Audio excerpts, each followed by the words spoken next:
If there's anything about me that's true, is I'm not a dirty man. Welcome to the Blue Rubies podcast. What? Got him. Remember that. Gore's a dirty man. I'm not a dirty person. Gore's a dirty clean. man. I'm a clean man. If he ran for president right now, no one has anything on him. No one has anything on him.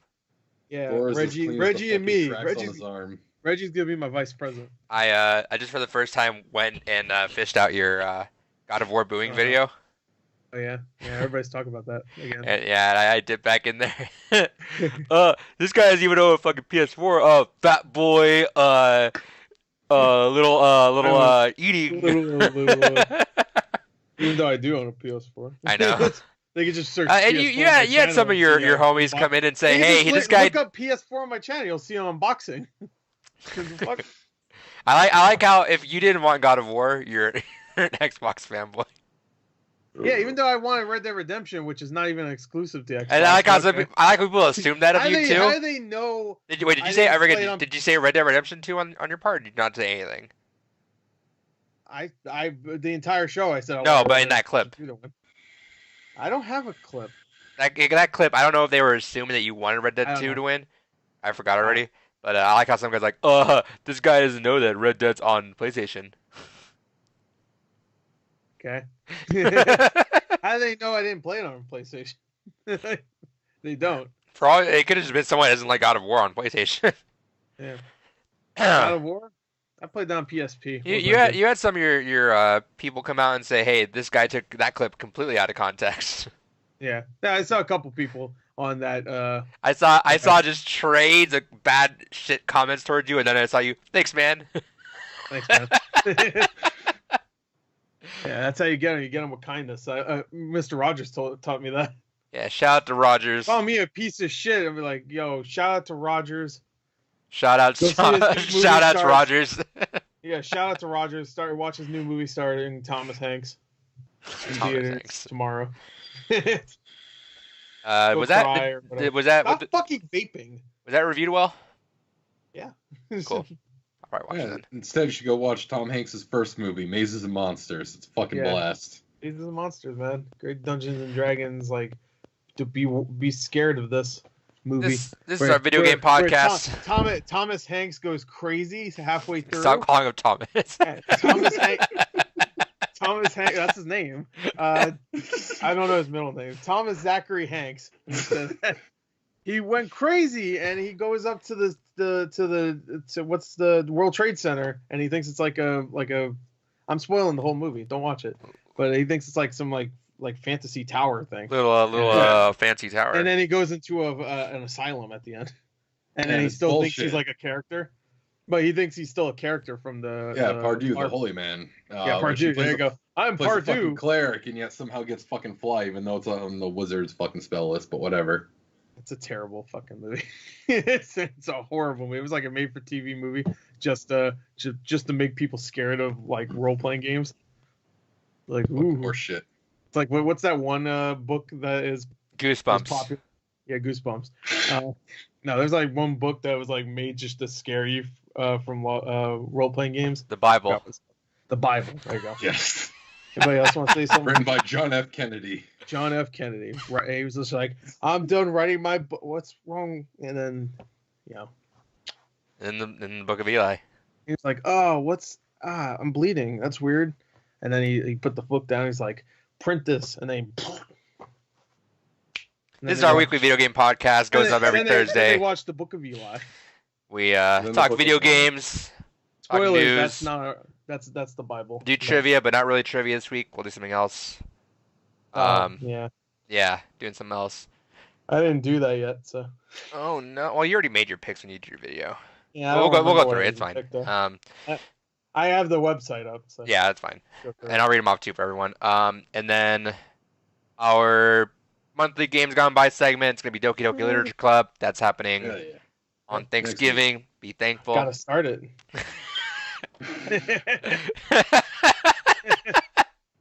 That's only 4 hours long. What happened to your Undertale walkthrough? I don't know.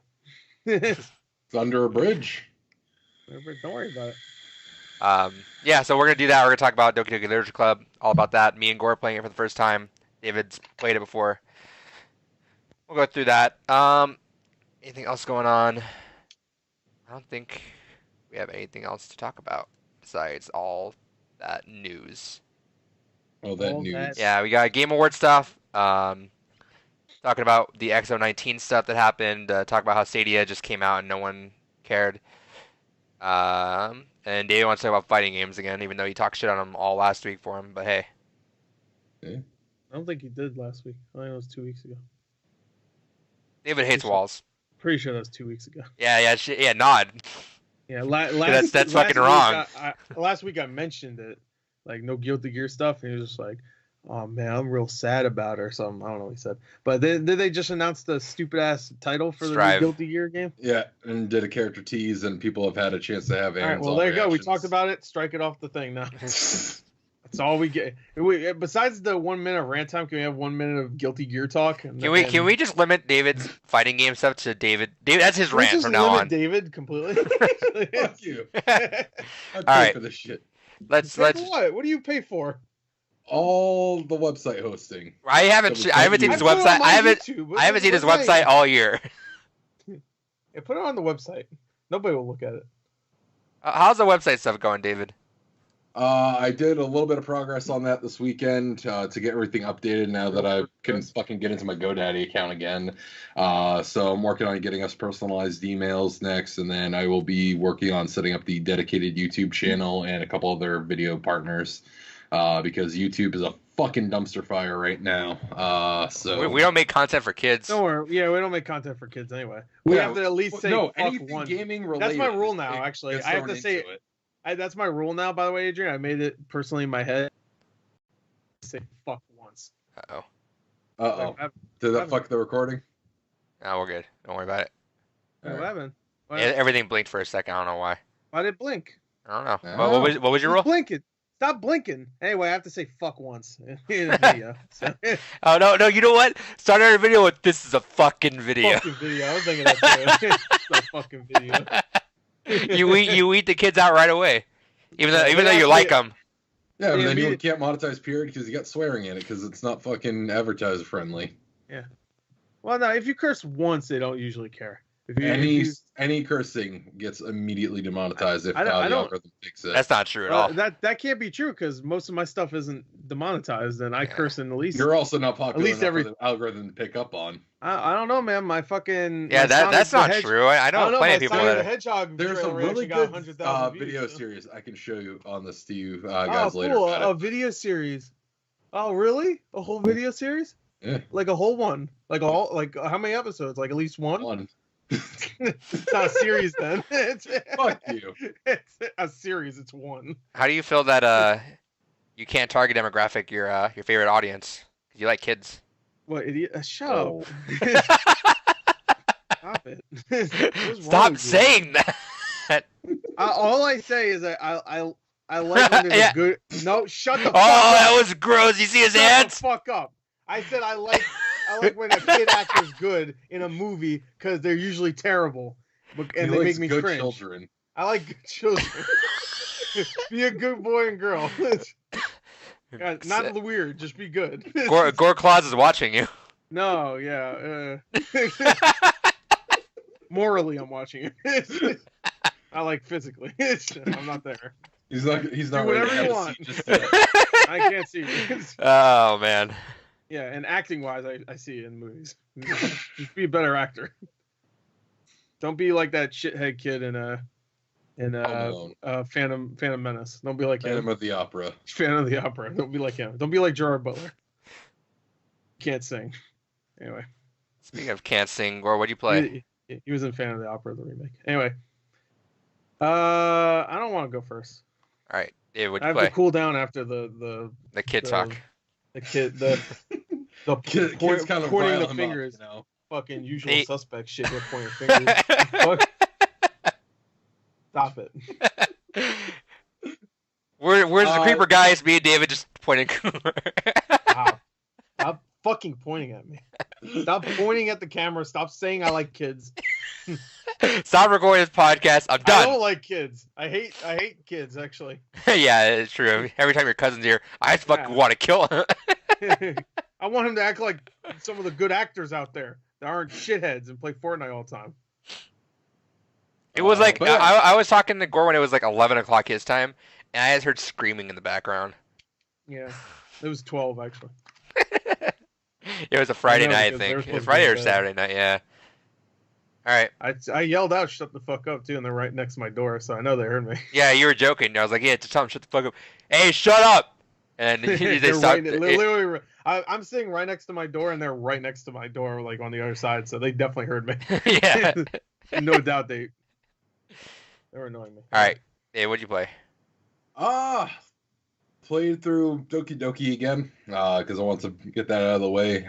Still absolutely love the game. Can't wait to talk about that more in depth with you guys later. I actually ran into something I didn't run into in one of my other playthroughs. Because one thing about the game is it does have a lot of like random % chance things that can happen. And I ran into something that my other 4 playthroughs have done the game haven't run into before. So that was kind of neat. And been playing a lot of Pokemon. Oh, Pokemon. Yeah, You Pokemon. gotta talk about that. Which one did you get? Sword. Lame. That's what everybody got. You got Sword too. Yeah. Shut up. My buddy that's renting for me got Shield, so it's like it doesn't matter. I get all the other Pokemon that I'm missing. Oh no, you should just say it doesn't matter. Period. In the air. I'm surprised that they're still getting away with this, though. Let's be real. No, I'm not surprised. I'm surprised Fire Emblem didn't do that this year because they did it last They time. did. They tried to do that shit too. Yeah. Yeah, I mean the whole thing's called 3 Houses, so I was like, oh, immediately I was like, ooh, but it didn't, which was cool. You know, honestly though, this it could have worked too if they did that because it did really well.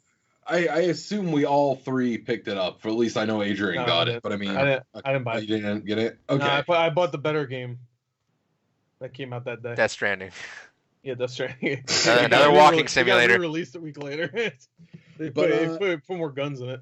Game of the Year edition. More into detail with it. It's one of those things that there's a lot of things missing from the game. I mean, obviously, you know, fucking 2/3 of the Pokemon are missing from it. But honestly, when you put that aside, the new Pokemon they introduced actually feel like there was more attention put into the fucking teacup and their evolutions. Yeah, the teacup. Yeah, exactly, the teacup. They looked around their house and saw a teacup and they're like, "Oh yeah." Well, They were like, "This is." They were like, "This is." They saw Beauty and the Beast and they're like, "Oh yeah." Gen 1 had equally stupid fucking things. Oh, it's a fucking orb that is electric. Oh, now it's upside down and it's bigger. But that's Like, cool. That is actually the biggest thing with Gen 1 is that a lot of the evolution designs is just like, it's a lizard, but bigger. It's a lizard, but now it looks more like a dragon. That was the first gen, though. You can. Well, you would expect that from the first one because they're just like, "What the fuck are we even doing?" I don't know, a lizard. But I could see them like looking at animals and going, "We should just make a game about weird looking versions of these animals." Well, the reason why I bring up Gen 1 and they grew from there, guys. is because that's the one that people have the biggest fucking love boner for is Gen 1. This is the best one. Well, no, I love Silver, to be fair, but Silver Gen 3 is the best gen. But no, what the fuck? I will fight you there. No, you best. fucking. Gen 3 you're surfing half the game. Sapphire and Yeah, you surf half the game. What the fuck? I didn't mind that, but it's not my favorite. But no, that's my favorite gen. But honestly, there's a lot more design to just kind of streamline the game. It takes out a lot of the grinding that you need, so you can just get right into competitive. Fucking, you can completely redo your EVs, IVs. You can do basically even reset the natures of your Pokemon, and there's all these little shortcuts that you can go ahead use to basically take all the fucking unnecessary grinding, which, I mean, granted, I know that's kind of half the fun for some people for Pokemon is the disgusting amount of grinding, but you can still do that if you want it and you're fucking have all the infinite time in the world on it. Not with the XP, share. The thing is, it's not really XP share in the way it was like with X and Y, where it really was just, you know, main Pokemon got the XP and then spread out. The way it actually breaks down in this one, it looks like, is that it actually takes the XP that you would normally get and actually evenly splits it down the line. First Pokemon still gets more, but for most part, you can still go through and have an even keeled experience going through. Yeah, but people don't want that. I want to do that. I want to make my one Pokemon really strong, everybody else a weakling. I want that's right. to feel like the king. That way, Everybody if else you is need to like a use a weak little potion on them, you asshole. throw out one of your weak little idiots. Yeah. They get hit, and you could spend their time while they're about to die just reviving the other guy. Yeah. There you go. But now they're all strong, so I don't what's the point? understand the No, I hatred of the XP don't share. I don't understand why that's a mandatory thing. I like it, Yeah, and I like, use it it. was fine. It was fine in the last game that came out last year, because it wasn't like it was casual, right? Because the last game did that too, right? When you were in a Pokemon battle, everybody got experience. Yeah. And when you caught somebody, everybody got experience too. I'm pretty sure that was an option thing though. Was it an option? I don't know. Because this When I one's played, mandatory. Like 5 hours, I was like, I don't give a fuck. I ain't turning shit off. This was mandatory. This Which was I don't mandatory? get. Yeah, the way they said it was that if you want to not do that, just put all the rest of the Pokemon in a box. And it's like, or just give us the option to turn it off if you want. They're like, no. Yeah, no, You they're didn't buy Little Town Hero, so screw you. yeah, that's they should have put it like it should have been like Ubisoft with Rayman. Hey, if you guys want EXP share off, better fucking support. Let's go. It's like shit. Got me. But no, all in all, okay, so there's the XP share thing, but otherwise than that, you can still play the game essentially however the fuck you want. And I like the raid mechanic. The raid mechanic has been kind of interesting. I played around with a couple buddies of mine in that. The fucking online is unintuitive as fuck. Yes, it is. So I will grant them that. I will grant you that. So when you're in Pokemon, when you go into the online menu, if you don't realize it, you think that the internet's broken and that no one's online. So you have, because it defaults into a local wireless or a local area network. So it defaults as if you're playing with a bunch of people around you. Yeah, a bunch of people around you. Yeah, but obviously that's not the case for a lot of us all the time. We're all lone, sad men. Exactly. So that's not gonna happen. Yeah. We're playing Pokemon. Exactly. No, Pokemon. Yeah. No, we were playing Pokemon Go like a couple years ago all together. With our what? We're playing Pokemon Go all together, man. You never left your house, but there were people outside. I left my house. I caught some good shit. I don't believe that. I did. For about a month, I fucking went out all the time and fucking caught shit. I don't believe you. And then they locked me out of my account for some reason. Oh, you know what? I know why. The reason why is it was because I switched my account from just a regular account where you sign in and whatever to a Facebook one. And and you got your Facebook. No, not my Facebook. No, this is after my Facebook already got taken down. It was my new Facebook account, and for some reason it wouldn't recognize my login. And I'm sure I could have fixed it, but I was like, fuck it, I'm done. It's just like an excuse. No, I've downloaded it so many times, I just can't get into it anymore. Ever since they took out the tracking, or well, I know they put it back, but I mean, when they first took it out, I was kind of done. This is like right when that started too. When they took it out. Yeah, that was the main fun. No idea where to go. That was the main fun of it. I remember being at my college, and it was like 10 o'clock at night, and there's hundreds of people just hanging outside. I went to the mall like the week after it came out, and my local mall was fuking filled with people. Yeah, no, and it's 10 o'clock at night, right? And you just hear some guy just in the corner yells, "Arcanine over here!" And fucking stampede of just college kids just running that way. There's a water fountain in front of, like, not a water fountain. I'm sorry. It's like I guess a fountain, right? It's just like a nice decorative like fountain thing where kids just smashing it. And... What? Yeah, everybody's smashing sledgehammers. Fucking let me get the Pokeballs inside. That's not how it works. But no, it was like it would always have at least like 20 people in front of it when it's like right in front of my GameStop, and always 20 people just like sitting on it, like whatever, getting the I guess Pokeballs and stuff. What was it called again? Like the refresh spots. They just Pokestops. Okay. So yeah, I mean, that was cool. It was a crazy zeitgeist, which I know is getting brought up a lot more now. But and people think that it's dead. But I mean, there's still a lot of people playing that game. It's just a matter of you got to be in the right spot. I know when I went to San Diego with my friend, he wanted to play. He still plays it. And I was like, all right, cool. So I downloaded it really quick and started following around with it. And we did a raid battle for the first. I'd never done a raid battle, and they'd been out for a while. So he's like, all right, let me show you how to do raids. So we went down there. He's like, oh man, this raid needs like 8 people. And as he's saying that, fucking just large, like 2 groups of people just already walking our way. They're like, "Oh, you guys ready to do a raid?" And I'm like, "Jeez, this is weird." Yeah, this is weird. Like, yeah, no, it's just bizarre. It's still people, because I mean, like I don't, you just don't notice people playing it anymore because it's not a mass amount of people playing it, and everyone's playing it, so it just kind of threw me off. But no, so the online you have to actually manually turn on the online for it to actually load up, and then performance issues kind of fucked up when you're in the wild area. I heard. Yeah. It also weirdly has issues with Roku players. Yeah. Okay. So for whatever reason, it's been I guess something with the connection with Pokemon with Roku is like there's some sort of like interference with each other. and it's causing Roku's to reset and reboot. And go into infinite boot loops. Yeah, infinite boot loops. But I didn't know that was a thing. I think that hit my. It could be totally unrelated, but my Amazon Fire Stick completely rebooted itself the other day. And I didn't think anything. I was like, that's fucking weird. Like I've had this thing for I don't know how many months, and it just randomly just turned off and then restarted. I had to go in, sign in again, and re-download everything I had, and sign in all the accounts again. And I was like, that's fucking weird. I guess it was some weird update or something. And then like a couple days later, I saw someone like, yo, this fucked up my Roku. I was like, oh, that might have been what happened to me, because yeah, that I don't know why that reset. But I didn't see anyone talk about the Fire Stick, so maybe that was just a one-off thing, but coincidence. Well, we'll see. Keep playing. We'll see. Yeah, I'll keep playing. Put it right next to the play my cards right. Yeah, play its cards right. No, dude. I like Pokemon Sword a lot. I like it a lot, actually. It's easily my favorite Shield Pokemon. Sucks, though. Yeah, Shield's ass. Yeah, no, actually, Shield has a better Pokemon in like as a whole, I think. But I mean, Surfetch'd. Doesn't have Surfetch'd. Yeah, that's literally the reason why. Surfetch'd is like 5,000 times better. It is any other Pokemon. Which you know what the requirements are to get him to evolve? I don't care. He should stay the way he is forever. No, to get Farfetch'd to evolve into Surfetch'd. I was about to say, is there a second evolution for Surfetch'd? No, so yeah, I imagine it's fucking bizarre.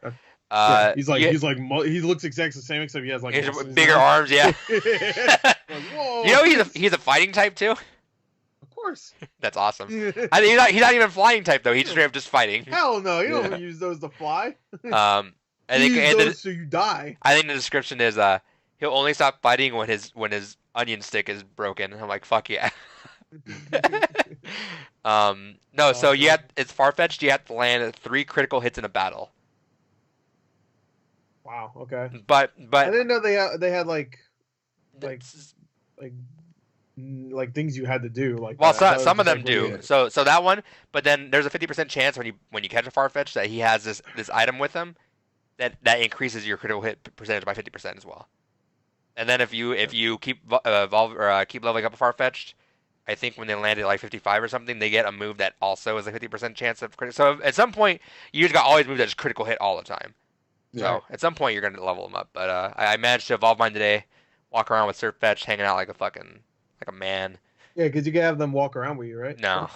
No? I wish. What the fuck? The biggest mishap. Let's go? I thought that was going to be a permanent thing, and that should have been a permanent thing. What the fuck this game. You would think so too, with the fact that they have Pokemon models walking around in the wild area and stuff like that. Right, and I can see like you can rest and stuff. Yeah, I'm guessing the reason why is because some of the Pokemon models are just way too big. Like you see a Steelix fucking floating around in the middle of everywhere. It's way too fucking. You could do that in Let's Go with Onix. I think also part of it is. But the way they walk is different though. Oh, okay, sure. Plus, you can see other players in your game. It's probably one of those things they didn't want, like everyone's Pokemon info. Well, they had that. They could have turned that off. And to be fair, like you're meeting other players, but you're not actually interacting with other players. It's just the other player shows up there. But no, this is easily my favorite Pokemon. Probably like I haven't beaten a Pokemon game since Heart Gold, Soul Silver, I think, or Platinum, whichever one I think was afterwards. I'm definitely gonna beat this one. I'm about 20-25 hours in right now. Yeah, I'm at the Elite Four right now. I'm taking my time. I'm like just chilling out in the wild area, catching everything I can, different evolutions of everyone. It looks barren as fuck when you first go into it. Like you don't really think about it. You're like, oh, this is whatever. But for whatever reason, you just find yourself sinking so many hours into it because like it's just a giant open area, but like each segment of it's kind of its own little biome. So like you'll go over here and there's like all the ghost Pokemon are hanging out here, all the ice ones are here, all the ground ones are over here.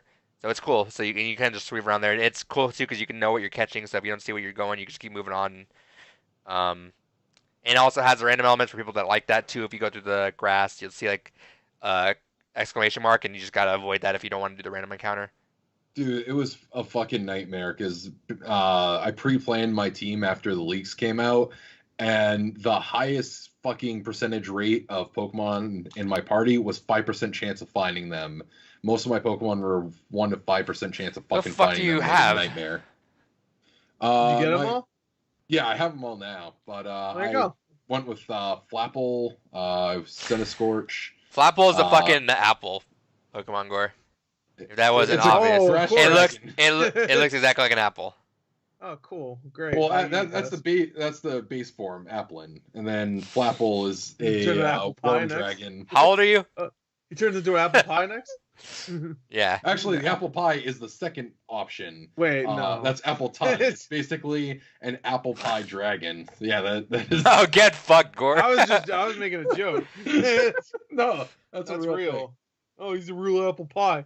Oh, little apple pie. How about like a caramel, caramel apples you put? No, that's the alternative form. Oh, okay. Is that in Shield? Yeah. Fucking. But no, I got Flapple, Berserker, Sendascorch, Grimmsnarl, Cursula, and your starter. No, I don't have my starter on my team. What? Wow, this guy. You know what's hilarious, Gore? Aside from the apple thing, I knew because it was an apple. I only know one of the Pokemon he listed. It sounds like he just made shit up. Snimsnore and Grizzle Bear and fucking all these names. Like, what he's saying? I know Geodude. You know what though, Gore? I think you'll really like Pokemon though. I'm sure I will. I'm not gonna. Because we both haven't been into a Pokemon game in a long time. I know. Like we both try them and we just get a couple hours in and it's like, oh, tutorial shit after tutorial shit. We don't really care. But no, this one I'm just having a really good time with it. I love everything about it. It ushers you along pretty hectically if you need to. Like it doesn't force you into one thing. Story beats happen pretty often, so you don't have to waste too much time on that. And yeah, tutorial stuff. I don't think we sat through that much. Like it even straight asked you a couple times, like, "Hey, you been to a Pokemon Center before?" Yeah. All right, cool. Yeah. And then walk. Yeah. Thank God. Super fun. It's really not the tutorial stuff that annoyed me. In the last game I played, which was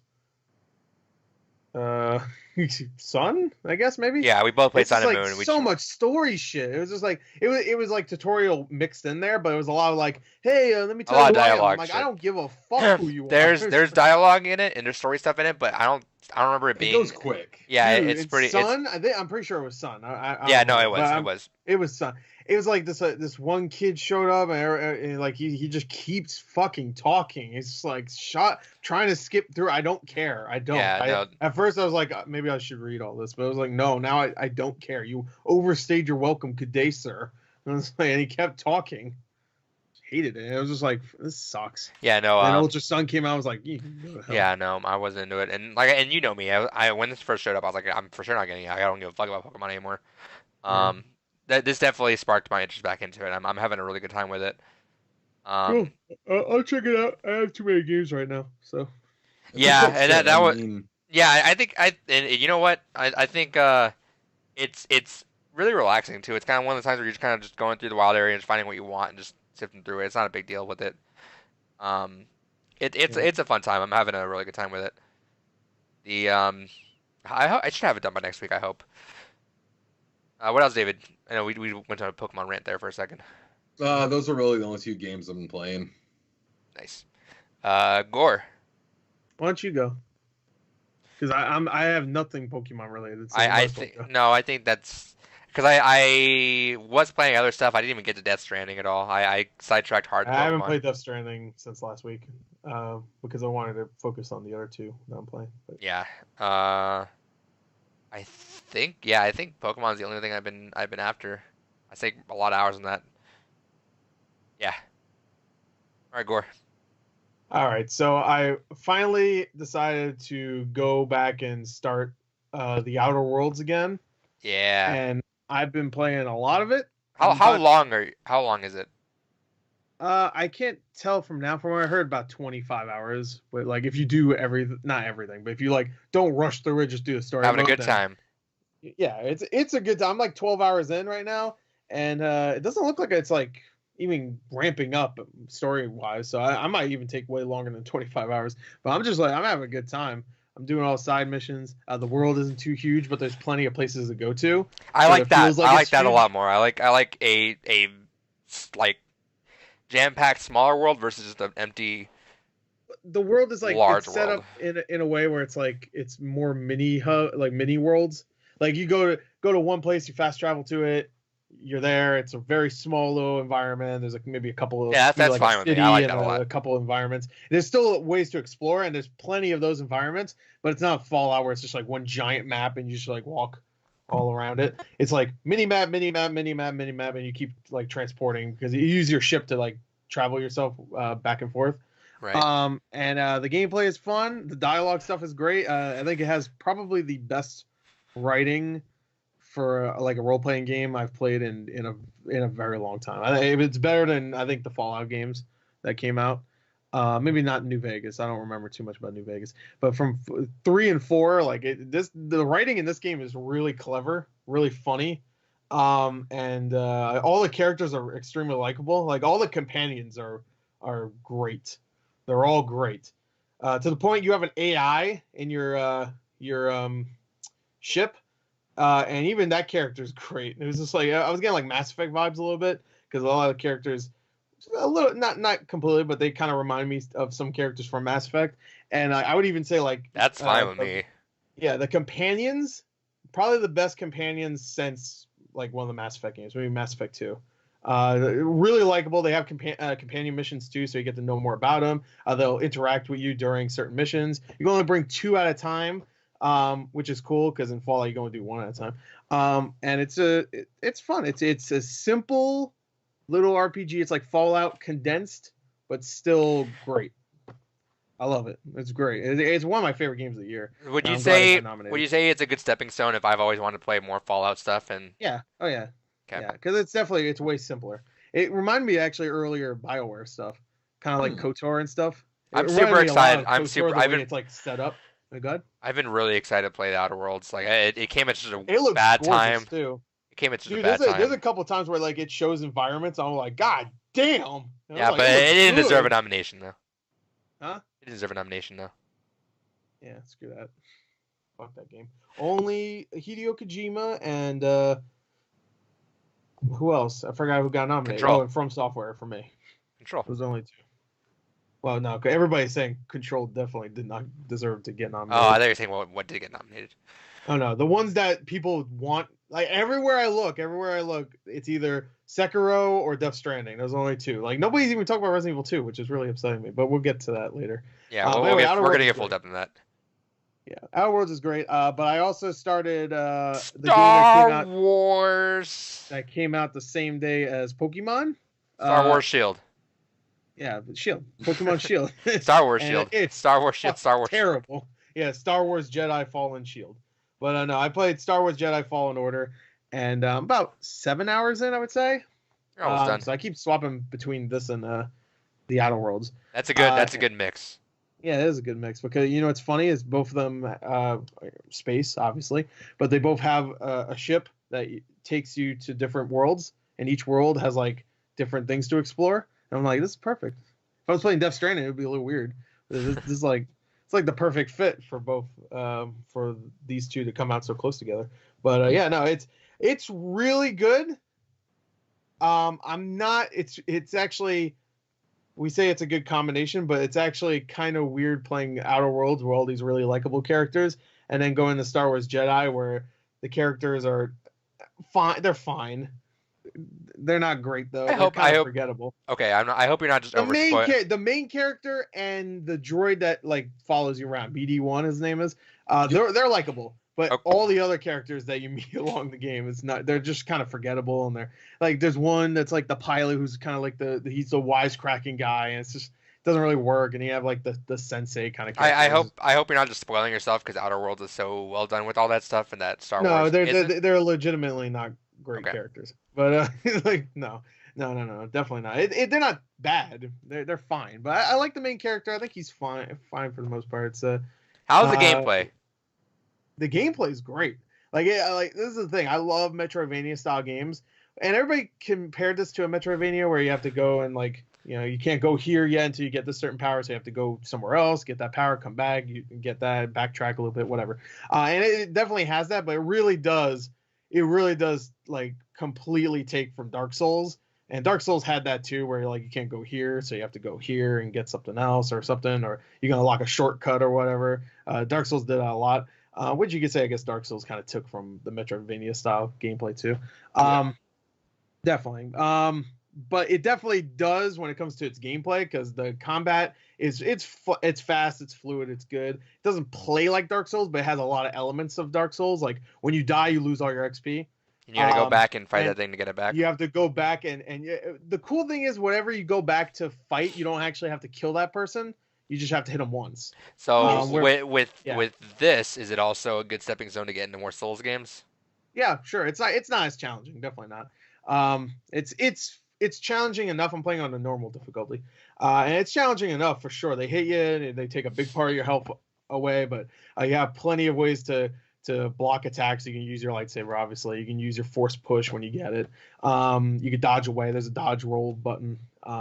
And I saw that it looks like there's a lot of different parry moves that you can do if you do use the parry option that creates like interesting kill maneuvers. Yeah. It goes in slow motion. You like flip them around and stuff and stab them or whatever. That stuff is fun. The combat is really good, mainly when you're fighting other stormtroopers and like even elite troopers and stuff like that. And even like I forgot what they're called. The ones that are like made to fight Jedis, purge troopers, I think they're called. Well, anyway, plague troopers. I forgot. But there's like other ones you fight that are like hands-on combat. But when it comes to like all the other things you fight like insects and bugs and stuff. Those aren't as fun because they just come out, charge at you, and you swipe at them, you kill them. They shoot you maybe with some venom or whatever. I'm still impressed that Respawn made it though. Yeah, it doesn't look like anything Respawn's done before, for sure. They've only made 3 games before: Titanfall 1, 2, and Apex Legends. And all those, coming from a Call of Duty background. Yeah, and of course they're from Call of Duty. It's third person, obviously, and it plays not like nothing they've made before. The only thing that's like similar is like you can wall run. That's about it. Like you can wall run in this game, like you could in Titanfall. That's literally it. But good on them for branching out like that. Yeah, there's no guns. It doesn't even look the same graphically. I'm sure they use the same engine, but like they changed it enough to make it look different. You know, I don't know. It looks great too. Only problem I have is that there's a certain point where you meet a Wookiee. You meet a bunch you're of Wookiees. talking about this. The Wookiees. I don't know what the fuck happened. They look horrible. They look like they're strung out and like they took multiple different types of drugs. They look way too skinny. How do you fuck up a Wookiee design? You make a bear.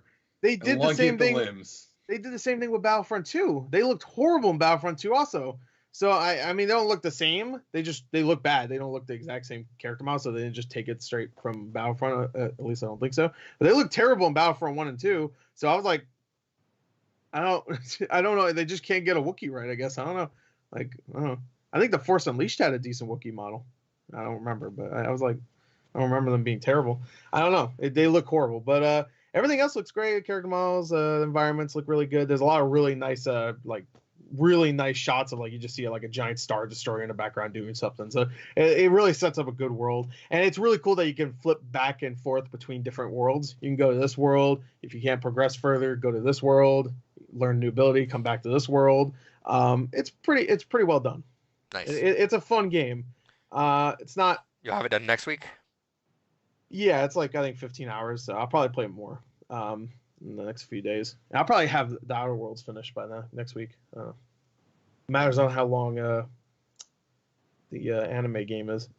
So how long is it? 15? It's 4 hours. 4 hours. You should have told him it's longer, David. That way he has to actually plan out when he's. I know it was only 4 hours long. It was just like I'm glad it's not any longer than 4. So he'll start it exactly 4.5 hours prior to the podcast. Yeah. Whatever. I played all of like that last half of Dead Space before the podcast, just like you did. So I didn't even fucking start. So he did the same thing. So, yeah, but you did it twice. I didn't even want to pick Dead Space really. Oh, I mean, I'm glad we did. I mentioned it once, and everyone's like, "Let's do that." You should have said no. You had the opportunity to say no. I didn't have any other idea of what to do, so I was just like, "I guess we'll do that." Now you got till. Dead Space was like the first thing that came to my mind. I was like, "All right." Now you got till January, or rather the end of December to think. I have until January to think of one. I got one. I thought you were already thinking of Doom, so that way you could go into Doom Eternal fresh. I already played Doom 1. Not like there's much to refresh yourself. It's like Doom guy fights demon. All Gore would immediately start that Game's Gone By with is, I fucking love the intro where it matches the shotgun with the music. Dude, that's one of the best intros ever. It's so good. Some guy's talking shit to him. He's just like, dude, and then and then and then he reloads the shotgun with the fucking beat. Yeah. So good. Fucking so good. Such a good game. Well, maybe we'll just do that. It's another thing where someone mentions the game, he's like, yeah, fuck it, let's just do that. Yeah. Well, that one I'm okay with for sure. I wouldn't mind playing that again. But and January is quiet too. I think like Dragon Ball Z is the only thing that comes out that month. That Tokyo Mirage Sessions. I meant for me. Yeah, I'm gonna. You'll play all these games. I know. I want that game, but I'll wait till it drops in price a bit. I'll see what the reviews are like. I'm gonna probably get it anyway. Though. All I know is March is the worst fucking month. Like, it's the greenest fucking month with how much shit's coming out in March. But goddamn, why is March so front loaded? Both my games got moved back, so I'm fine. Which two? Watch Dogs and Last of Us. The Last of Us was February anyway. So. But around there, I mean. No. Yeah. No, you would have been done with Last of Us by March. You know, you have a week. You would have had a week if it came out. I'm taking the day off that game comes out. I'm gonna try to charge it that whole weekend. That game is gonna be probably 15, 20 hours, right? You finish that in a week. It's a massive open world, 100-hour game. 100-hour game. Fuck. It's not gonna be, but I'd be down. No, absolutely not. Please, I would God. totally be Please, down. God, no. Let's go, baby. All right. Especially in May. Like, there's nothing in May. Actually. Stop. After Cyberpunk. Stop giving them ideas. They're gonna change the game. Yeah, in the span of like 6 months, they'll entirely. I like it. There was a podcast. Oh, Gore had an idea. Let's make this open world. Oh yeah, guys. Yeah, we never thought of that. Open world. I don't even know what that means. All right, we're going to what we buy. I'll go first. I don't have that much things. Not that much. I ended up buying. I got Pac-Man. Hell yeah. Okay. So that was a random one. Pac-Man Versus. Do you have Game Boy Advances to play with the multiplayer mode? I can find some adapters. Do you have the Game Boy Advances? No, but I'm sure I can probably buy one of those. Yeah, they're dirt cheap. They're like $30. Yeah. We talked about Pokemon Sword. Yeah. God, this haven't even booted up yet. I was thinking about what game to play this weekend, and everyone's wanting to play Pokemon, so I play Pokemon. And this isn't a game. I want to give a shout out to my favorite movie of the year. Oh yeah, One Cut of the Dead. I ordered this thing shipped from fucking Europe, and it got here like in 3 days. Like hell yeah. Yeah, man. If you haven't seen it, get a free trial on Shudder. Go check it out. Boot up a free trial on Shudder. It's the best movie this year. I'll have to look into that. It's on Shudder, you said? Yeah. Yeah, perfect. That comes with my Verb subscription, so I'll take a look into that. Yep, it's a Shudder exclusive. Yep. It's on there. All right. Check it out. Gore, what'd you get? All right. I have like 4 things to show, so I'll just get to it. I got Jedi Fallen Order. There it is.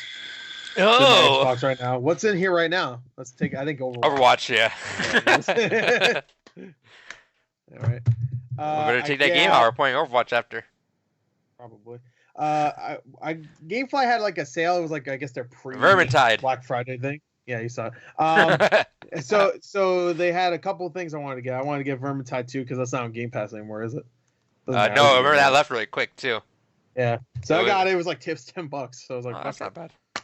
Yeah. So got that, and I finally decided to pick this up. It was the cheapest I've seen it so far, I should say, on GameFly or anywhere. For like $6, I picked up Anthem. There you go. They're actually going to be reworking that from the side. Yeah, I know. I heard that. So it was, I guess, maybe good that I got. I'll grab it when it's 5. Actually, no, it's in the EA Access vault. Yeah, I wanted a physical copy though. I like how you're the one that absolutely didn't want to play it, and you're the first one to own it.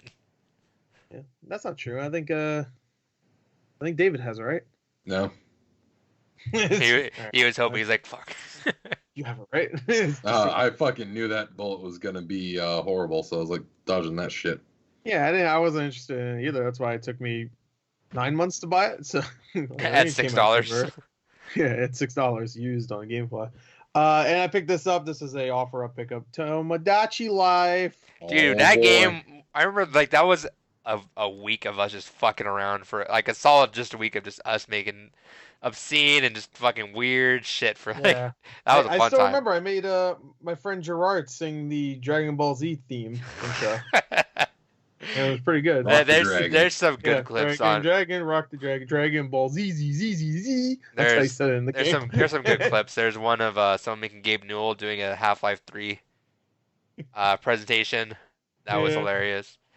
That game was great. I really hope that game gets like another push on Switch somehow. That comes out on Switch because I would love if it was like a free to play app or something on Switch. Like it would replace like what Wii U had. What was it called again? Miiverse. I love the Miiverse. I want like Miitopia. That's the other game. Miitomo. Tomodachi Life. No, Miitopia is that RPG that took the Tomodachi Life shit, where you can make your character and stuff. Which I thought that was interesting, but I heard it wasn't good, so I was like, eh. But yeah, no, I would love Miitopia. Wait, what was it called? Miitomo? Like me too. Me too. Oh, me too. No, if they did the Miitomo thing for Switch, it would be really nice. I would love that. Tomodachi. No, Miitomo. Okay. Or Tomodachi, whichever. I just want another Tomodachi Life on Switch. Oh, exactly like Tomodachi Life? Yeah, just make a sequel of that. Okay. Make it $10-15. Download only. They'd have to make that free for it to be like popular again. Because Miitomo was free. No, I know, but that Miitomo is not a game though. Like Tomodachi Life's not a game either. Tomodachi Life was great. I'll pay money for that game. Fuck yeah. I buy it too, but it's not gonna live on for like any longer than a year. That's fine. That's fine. We want it alive now, but like in a year you might not give a shit. No way. Whenever that game comes out, I'm buying it. Yeah, just like Brain Age when that comes out, I'm buying that. Yeah. All right, Dave, what'd you get? Another small week for me as well. So of course I got Pokemon Sword, and then one of my Kickstarters finally came in. Another one. Yep. What likes Kickstarters? Yeah. So this one was a bit of a weeb one. The run of Gunsmith Cats. So came with an art book. Screenshot Gore's face right there. Then this is the Blu-ray collector's box with another bigger art book inside of there as well. Oh, they're not actually cats. No.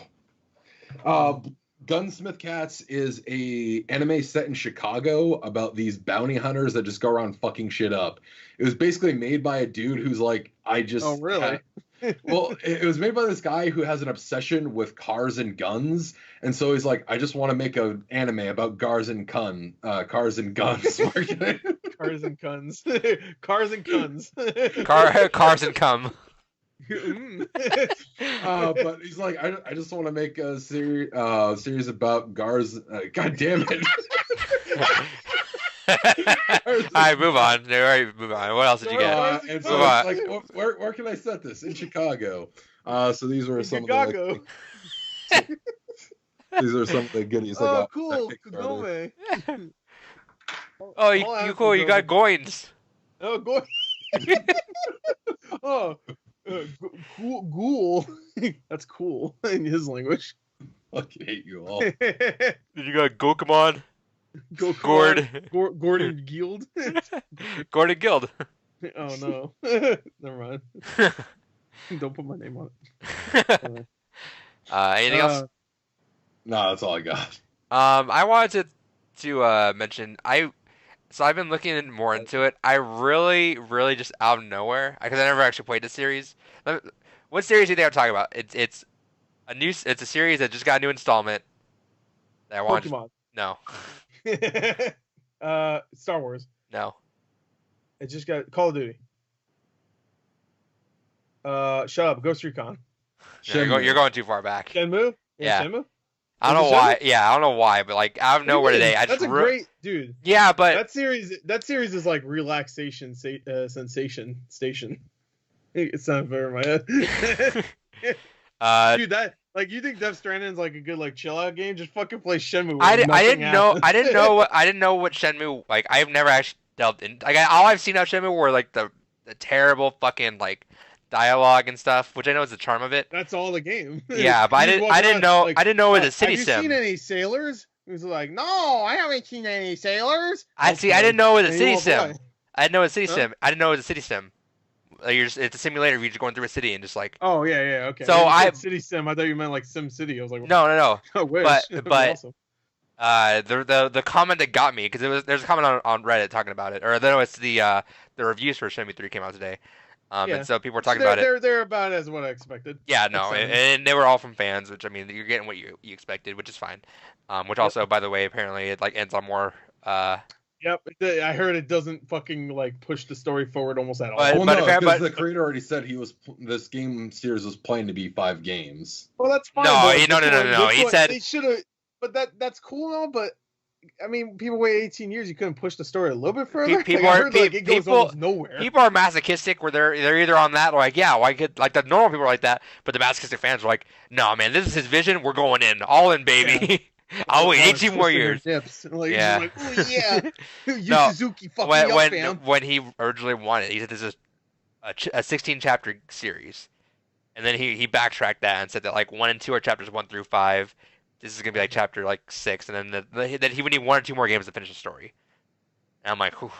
Wait, what? This is only chapter 6. Yeah, he said he need one. So 1 he need 2. and 2 are 1 to 5. Yeah, something about that. That's not. But confusing. like he needs like we need 1 or 2 more games to finish the story.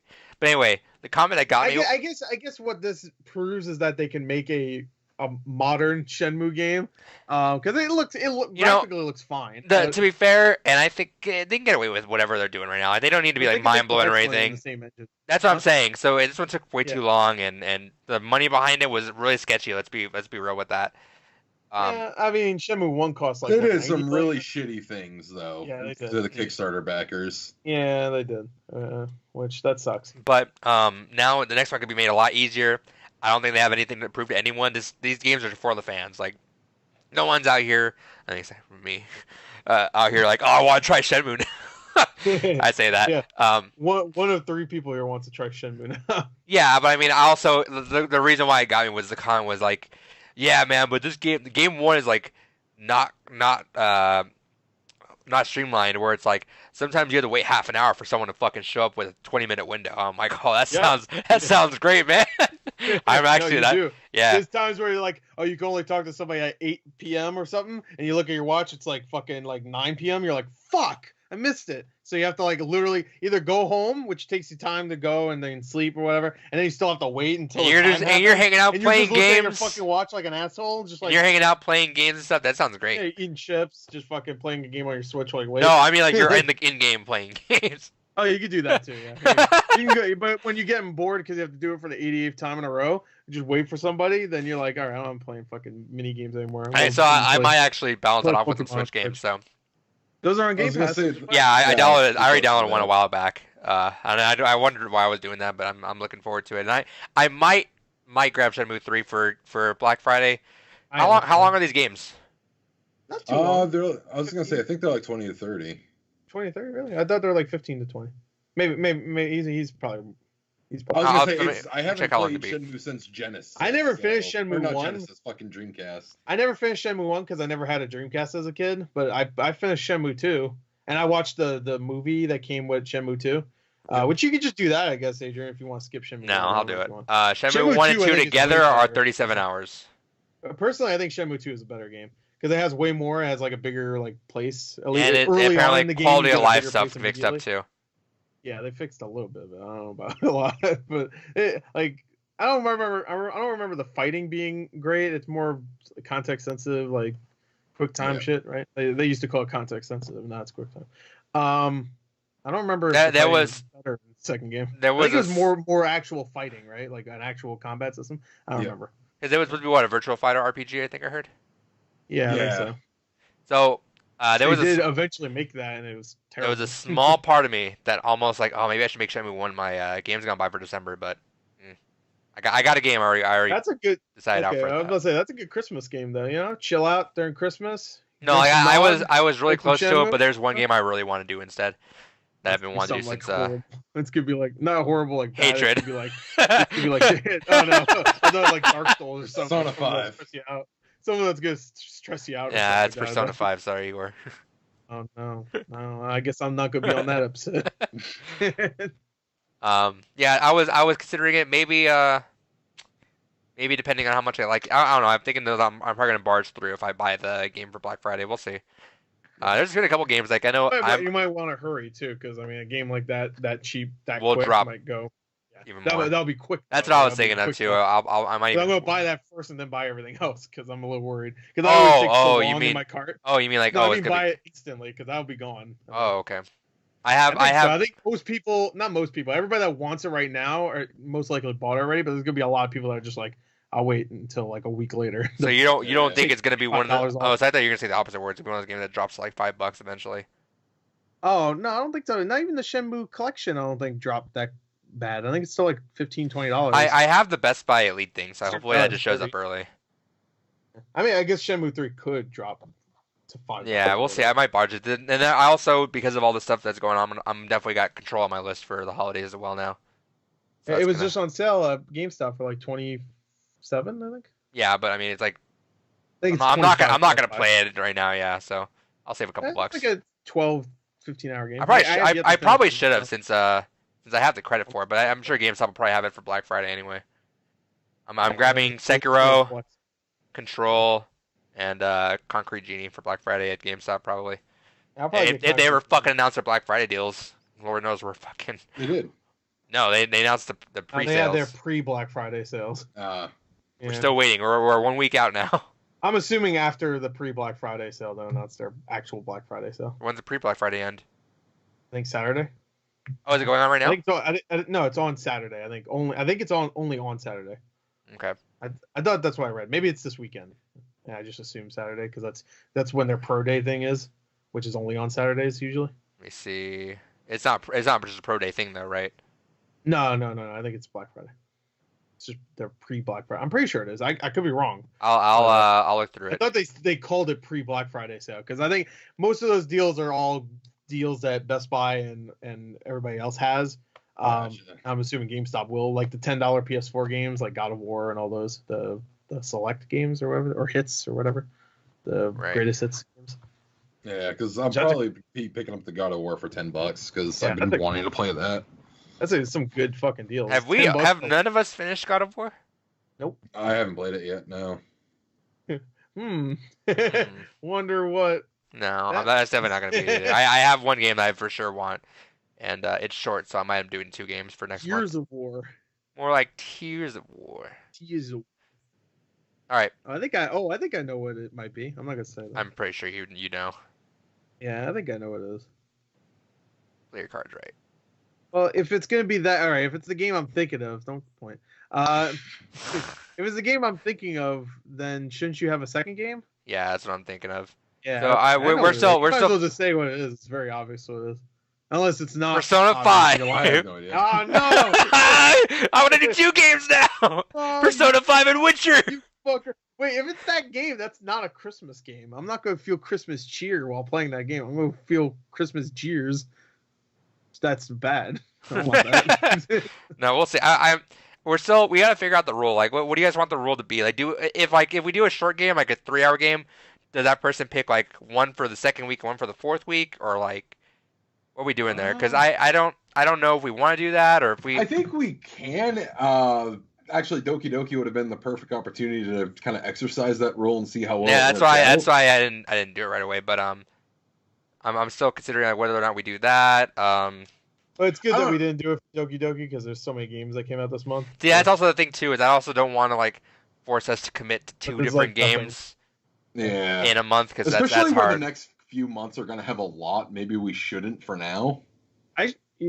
We should do like a community one where they ask like people like, yo, what like game a poll? you should play. Yeah, that's what I mean. So, like, do a poll. Like we suggest one. Idea. How about we all 3 suggest one each, and then we put it in a poll and see which wins. And it's all short games, obviously. I think that's a good idea, right? So how about this? We're doing that. We're gonna do that. No, so we can do something like that. Yeah. But how about this? We keep our games once a month. We'll do a bonus episode though. Yeah. Ooh, I like that. Where it's like 1 month we'll list off short games, and we'll do that somewhere in between too. That way we don't bump ourselves into a 4-week thing where it's me, you, David, community, me, you, David, community. Because then it spreads out so far that we just kind of we have to 3 games a year we pick. I think that's kind That's not enough. Yeah. Yeah. I like the idea of it being a bonus episode, having it be a shorter game, and then that way we can go ahead, rotate out content with that. I like that idea. Okay. Now we just need a community. Well, if I put it on my community page, then I think people will go. Yeah, I think even if they don't watch the episode, if we get people voting for it. Yeah. And we are putting these out individually as well. Yeah. So I haven't put it out the. So should we put it up in like something like a Survey Monkey then, so that way we can just universally spread the link across, or? Yeah, I guess you could do that. YouTube has its own. Well, how about this? Thing. How about this? I usually get a lot of votes whenever I put up a community page. I'm assuming it gets sent out to all my subscribers. So I'm assuming we all have enough time during this next in December to play an extra couple-hour game. Yeah, that's what I was thinking. We should do it for next month. Yeah. Because there's like nothing in December. I'm sticking with my game because I for sure want us all to play. Oh yeah, no, let's do that. But maybe make the second week be the community one, and then we do. December does have one game for me, but it's a game I've already played, so if it takes me a bit to get to it, I'm not worried. Because the Deadly Premonition re-release comes out. Oh, yeah, that's true. You have like 70 hours a day to play games, apparently, so fuck it. Yeah. It's not my fault. But we should all, for next week, how about this? We'll do, because we have games got by next week. For next week, I'm going to announce my December game, and all of us are going to pick a game, or not, or do we want to pick our game, or do you want to make the community pick games and we'll pick from that list? No, I was going to say we pick the 3 games and then we put it up in a poll and let people decide. Okay, so the game could be a maximum of 4 hours. Max 4 hours. Yeah. And that goes, max 4 hours. That's not like how... I already have mine in my brain. Yeah, so check how long to beat if you're not sure. If it's 4.5 hours, fuck you. Yeah. It's got, so max of 4 hours. We're all going to pick our games. We'll announce them next episode because I got to pick something. And David's got to pick something. And we'll announce them all next episode, and we'll do a poll, and we'll get that going then. Yeah, see? Yeah. How exciting. How exciting. How exciting. Anyway, back to the boring shit. And then the winner of trivia gets to hijack someone else's games gone by month. No. Of this trivia? No, of the whole thing. Oh, wow. When we did it in New Year, so fuck David. Until April, he thought that's bullshit. He's gonna win every single one from here on out. He's only 7 points behind. I have like to 5 win months. fucking every single trivia. Fuck that. No, not every single one. You still have like 5 months, something like that, till April, right? You got a couple. You got a couple leeways. He's only 6, 7 points behind. I demand a recount. You got plenty of time. He's got plenty of time. He's 5 months, 1 episode a week. So that's 4 a month. That's 20 moments you can win. He can get 20 more points in 5 months, and he'd be way ahead of me then. Yeah, but then you're gonna just factor that you're gonna win half of those though. So. Yeah, if you win half, well, if that no, that wouldn't work out because I win the other half. And I'll still be ahead of him. There's no, fuck that. This is stupid. Yeah, that's true. Actually, you're fucked. No, if you win like 15 of them, though, you're good. If you win, how many points am I ahead? 6 or 7? 7. 7? I think he won last week. 7.5, I think. No, I think he won last week, or did we draw? We draw. Oh, you draw.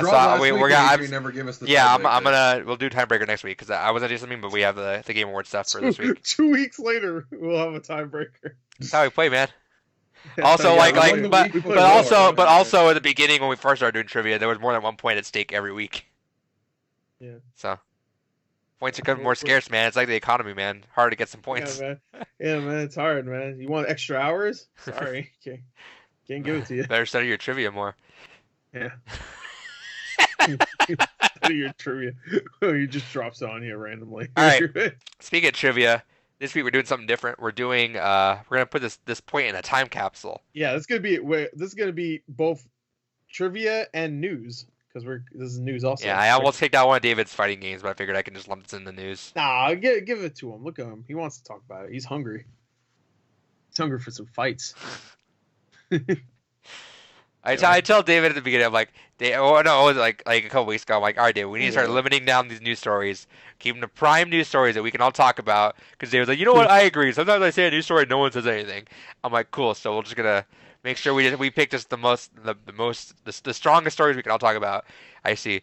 Guilty Gear announced Axel and Johnson and took it out walls and Gore's over here. And we Gore don't have to talk about everything I put in there. I ask you and I say, hey, can we cut these? You're like, no, I really want to talk about that. and then it happens. You talk about it, and Gore zones out, and he's like, what about walls? I didn't listen to the last 5 minutes. So we'll give it to him this week. But so this week the Game Award nominees were up, and we're gonna go through. I forgot when they were announced because they don't really announce when they're announcing them, right? Yesterday. They don't announce when they're announcing them. Like there's an announcement for an announcement. Oh yeah, they Jeff Keighley tweeted a few days ago that they were gonna. See, if it was like because the Oscars they tell you way in advance, right? Yeah, like a week and a half or two. See, I forgot about that, so I was hoping that they would have did that. That way we could have made a nominee predictions. Oh yeah, sure. Because that's fun, but we didn't know, so whatever. Oh well, Jeff Keighley. I guess we're not watching. Oh yeah, he was too busy. We will be live streaming. We will be live streaming reactions. Yeah, I'm gonna try to live stream them. I fixed up my computer a little bit where I think it's good. I haven't had many recording issues lately. Okay. And if I've had it was because I fucked up and I forgot to switch my microphone. Right, but we're gonna go through all the Game Award nominees, and we're also going through everything. So esports as well. So we're gonna kiss hard. The loser gets kissed by the winner. Oh no, I lost. Oh no. Uh-oh, I lost. Oh, I lost. Anyway. Anyway, what are the nominees? Anyway, here's the nominees. All right. Jeff Keighley. Hey guys. Yeah, after I'm gonna throw this to you guys. Finishing his dinner date with Hideo Kojima, he came out and told us the nominations. I keep thinking you're gonna say hideous Kojima. Idiot Kojima? Hideous. Oh, hideous Kojima. So I'm gonna throw it to you guys. So the way we're gonna do this, I think we're just gonna do it this way. The way we're gonna do it is hold on. Talk about the nominations and then guess which one's gonna win. That and we're gonna do two things. One, we're gonna go with what you think is gonna win and what you want to win. Because I was thinking about it and I think we can go with some obvious choices here, but I feel like it'd be a better discussion if we could talk about what we personally want most to win. Yeah. So I should probably pull that list back up then, because I'll list them off to you. He's gonna read them out anyway, but yeah, you should get. If you want to pull them up anyway, yeah. Yeah, you should get the list down anyway, because he doesn't want to repeat himself every 5 I'm gonna go through just the topics that we know about, because I know. Yeah, David doesn't follow esports much. We can do those quick if you want. Well, just okay. So we have everything. Just the ones like I also don't follow too much stuff outside of Overwatch and Smash. Right. So like esports host, the only one I know is Golden Boy. I know him too because I watched the something with him because they kept calling him Golden Boy Menendez or something. Yeah. Best esports coach, I don't know anyone on there. Best esports event. That is 2019 Overwatch Grand Finals, EVO 2019, Fortnite World Cup, IEM, Katowice 2019, League of Legends World Championship 2019, and the International 2019. Are we actually doing this, or no? We're just talking about them really quick, and then we'll go through and actually pick them. Yeah, because esports team, that was when Gore won the last 3 years in a row, going Cloud9, and Cloud9 really fucked up this year. Yeah, they really fucked up this year. They I think they lost in playoffs early, like top 16 they lost. Right. And Smash, I know, is the only one where they're actually getting wins. Well, let's do this then. You want me to? Let's go. Okay, let's go through it then. So yeah. So with these, so esports hosts, what do you guys say? There's Shocks, Machine, Red Eye, Golden Boy, or Candace. I forgot what I said in my video. I think I said the Asian woman. Yeah, you're very racist. How's that racist? She's Asian. The fuck? Oh yeah, hashtag Asian Gore. If I said a white guy, you gotta hashtag Asian Gore. You call him white. You gotta hashtag Asian Gore. Hashtag Asian Gore. I mean, I guess if I have to pick between that lot, I don't know really anyone. I mean, I know Golden Boy a little bit, but I don't know. I'll say Candace. Why not? I've heard Shocks before. All right, but so I don't you know both who are she going is. Candace on that. Yeah. Yeah, I don't know. I think Golden Boy will probably win. You want But Golden Boy? I think I just went with her because she's the only Asian one out of there, and I was like, I want inclusivity or whatever you call it when you like not white people. So anyway, All right. Yeah. all right. All right, Yeah, so it's you guys Dirty both skin of mine. go Candace, and I don't think there's any one. And for these, there's no. We're gonna go with the actual games for what we want and what we like or what we think is Yeah. gonna win, just because no I think one. it's gonna be Golden Boy. Actually, I should just. You wanna pick swap? But I'm putting my vote's Golden Boy. yeah, I think it's probably gonna be Golden Boy, but I don't care. I'll pick one. I'll do Golden Boy because he picked Candace. There you go. So. Yeah. All right, esports coach. We got Adrian, Kane, Grabs, Koma, Shashka, and Zonic. I think you said Zonic. I said Sonic because they just did the Sonic redesign. So. I don't know who the fuck any of these people are. So You want me to list what games they are for? Yeah, I'm looking at it listed on the. It's like- Adrian's for Team all Liquid. of them are LOL or CS:GO. Is it? Yeah, No, I don't there's one watch Dota. Any of those games. So there's Adrian Dota for Team Liquid CS:GO, Kane for Team Liquid League of Legends, Grabs for G2 Esports League of Legends, Koma for SK Telecom T1 for League of Legends, Shoshka for OG Dota 2, and Zonic for Astralis CS:GO. Super Sonic Racing. So Gore's with Sonic.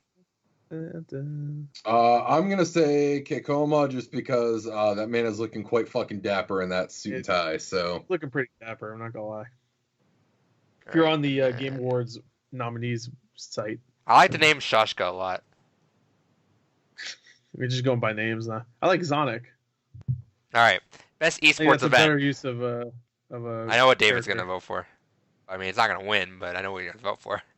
all right, what's the next category? Best esports event. Yeah, Evo. So David's putting Evo down. I'll go with esports event. Yeah, now this is where you kind of want. Do you want a point? Because David's not gonna win Evo. Evo's not winning. I would. Yeah, I know because fucking there's a lack of any real fighting game representation. There's There's a lack. Okay, to be real, there's a lack of a lot of actual esports shit in this whole thing. Like it's all like top tier. Like here are the mainstream fucking names, not like.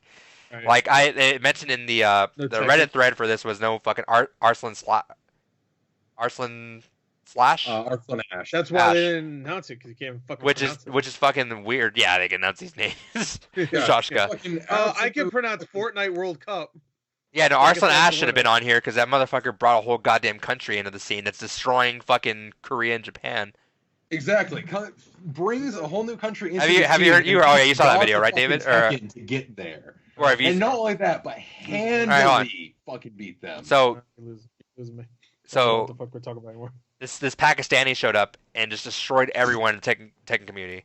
And everyone thought that it was like, oh, is that like he's really good? And now Korean players and Japanese players are going to Pakistan because apparently their scene is really huge and it's fucking like blowing up, and everyone there is godlike at Tekken. Like they play nothing but Tekken out there. So he came in, showed up, and he started playing competitively like worldwide this year, right? Yep. This year, and he already won Evo, and he got second place at a Japanese only tournament. After there's a good video on it on YouTube, but the story is that it was hard for him to actually get to Japan because all the like a bunch of customs kept trying to hold him back, and he had to go to China and do all this weird stuff. And by the time he got there, he was like he had not eaten. He had not slept, so he was like fucking running on fumes, and he still came in and got second place. Yeah. And that was like his first like big debut too. So he kind of blew up the Tekken scene, which again no. Tekken's also like at its peak right now. Like I think Tekken's peaking hard right now, and he shows up and destroys everything. He didn't get mentioned. It's fucking bizarre to me. Yeah, like Slumdog Millionaire vibes. There you You know, go. like in that movie where it was like he's fucking cheating. It's like there's no way he's winning. He's like to a point where they arrest him. I always want to see that movie. Go check out some. Oh, Yeah, I have it. Well, I already knew what it was That's about. Yeah. Yeah, that's the plot tonight. Like it starts with him arrested. Yeah, so I'm gonna I actually own it, so I'm gonna watch it eventually. But yeah, so there's 2019 Overwatch Grand Finals, Evo, Fortnite, IEM, Katowice, League of Legends World Championship, and the International. So I'm gonna pick. I don't want to say Fortnite just because it's popular, but is this who actually decides the winner of these? Is it audience voted? I don't know actually. I think these it are is probably audience right. voted. I think the games aren't because they have a jury, but I think probably esports stuff is probably audience. So on the website, it looks like you can vote. Yeah, you could always vote. You can vote for any of them, but I don't think I know Game of the Year definitely is not. That's a jury. They even say they have a jury. Gotcha. But I could see esports stuff easily being audience because I mean that's what it's made for as an audience. So what are you doing? I'm gonna say I'll say League of Legends. And I have no bearing on this, so I'm just going with the Overwatch Grand Finals. Just to be different. Even though I love League Evo. of Legends is still bigger. So. Oh, yeah. I love Evo. Evo's Fortnite fucking awesome. Is big, but League of Legends is big. David, you going to Evo next year? No. I'm going to try to. Oh, they're talking to me. I was like, what the fuck? Yeah, Gore, let's go to Evo. The only you know what? This year just because of fucking dying family member and work bullshit, but Gore, you would fucking love Evo, I think. Yeah, I would probably really like it, but I'm not there right now, so I don't want to go. And you're also not going to fly to fucking Vegas. No. I think you should look into it sometime. You would love it. You would have a good time just watching everyone get excited and hyped over everything. Yeah. Plus, all of us hanging out together. It'd be fucking great. Yeah. Oh, now you just dissuade him. Now he's like, fuck that. Definitely not going now. No, because like Evo's the one place where I can watch games I'm not even into and still get excited just because everyone else is getting excited with you and you can see everything. Like, I got into the Smash Finals when I went down with Adrian just because that goofy little fucking smile on his face the whole time. Was just, and he wasn't even sitting with us. Sometimes David just found a random chair. He's just sitting in the middle of a fucking crowd. I'm like, David, you want to hang out? He's like, no, I'm good, man. You're good. Go ahead. And you just look at David far away, just sitting. He's like, just having a good time, man. Wait, dropping $700 on a fight stick. Go up and smoke that little. And then you missed it, David, when I don't know if you knew this, Gore, was Harada actually plays in the tournament too. Okay. So when he played, like the whole venue fucking stopped to watch him play Tekken against someone else. Okay. And it was a close game. It was the guy won 2-1 against Harada, and after he beat him, he just looks at him and goes. That's funny. Yeah, you should look into it. I know you're not going to, but you should look into it. It's a really good time. It's a lot of fun, man. All right, esports team. Maybe in the future. Play your cards right, David. Play your cards right. Best esports team is Astralis for CS:GO. What?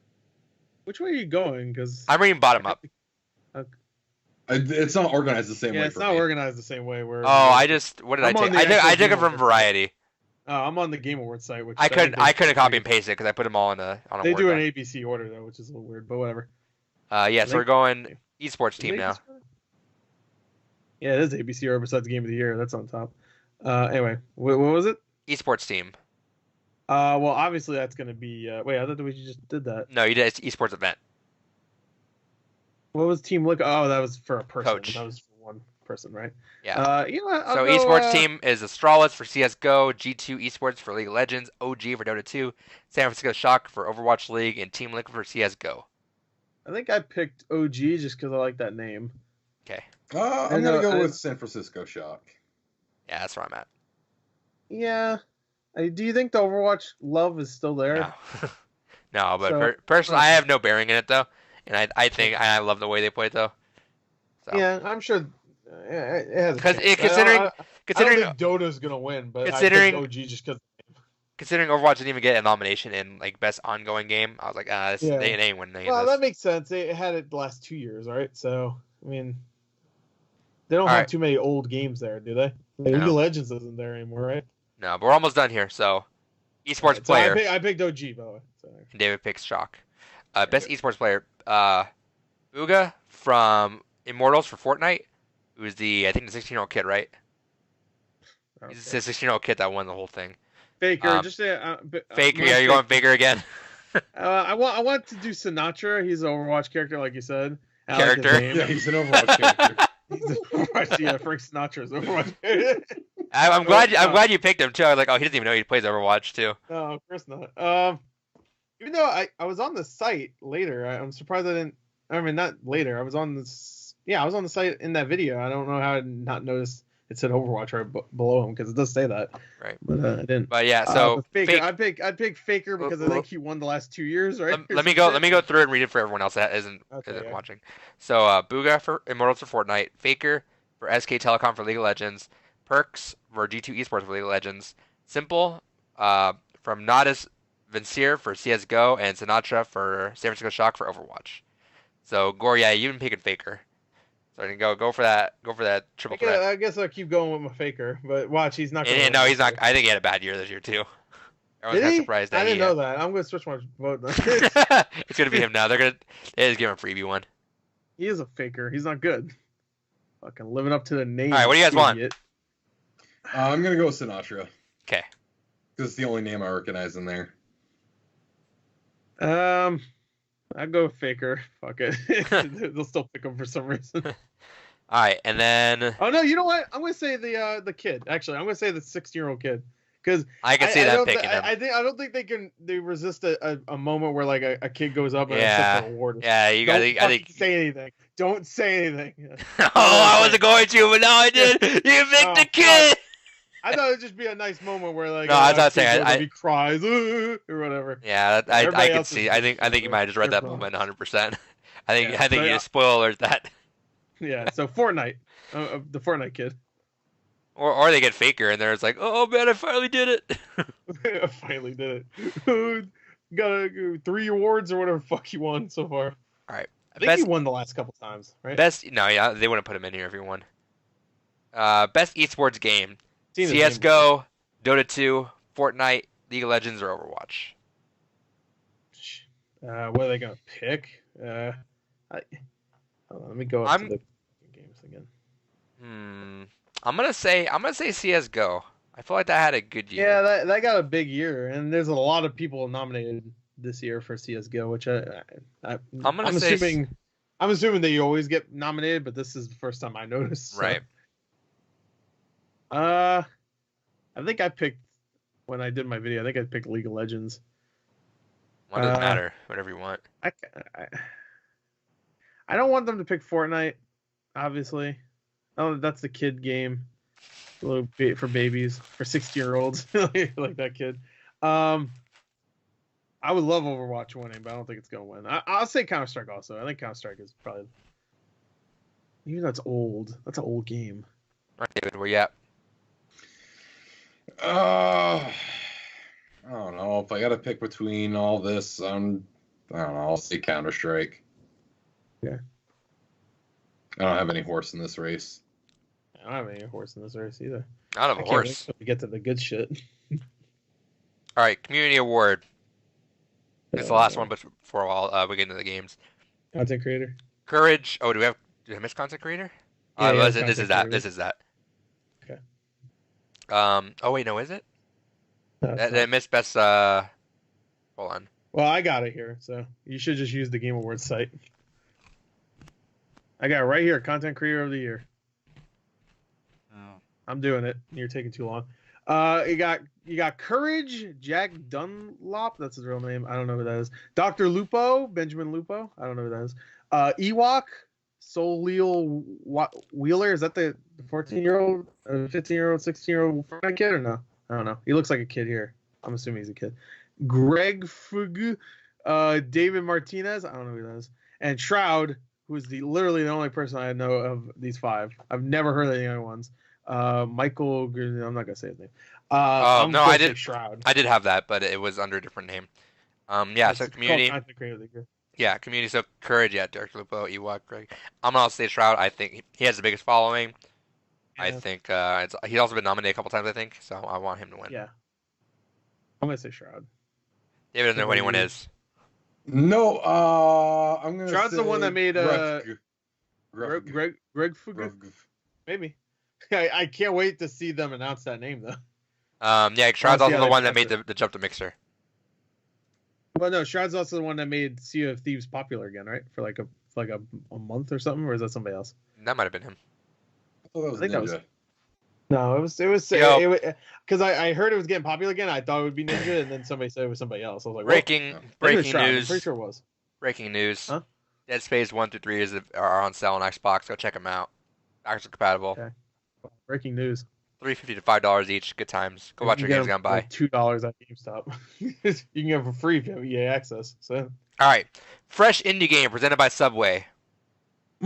Fresh. So this is the developer's first game. Yes. So ZA/UM. Really annoying.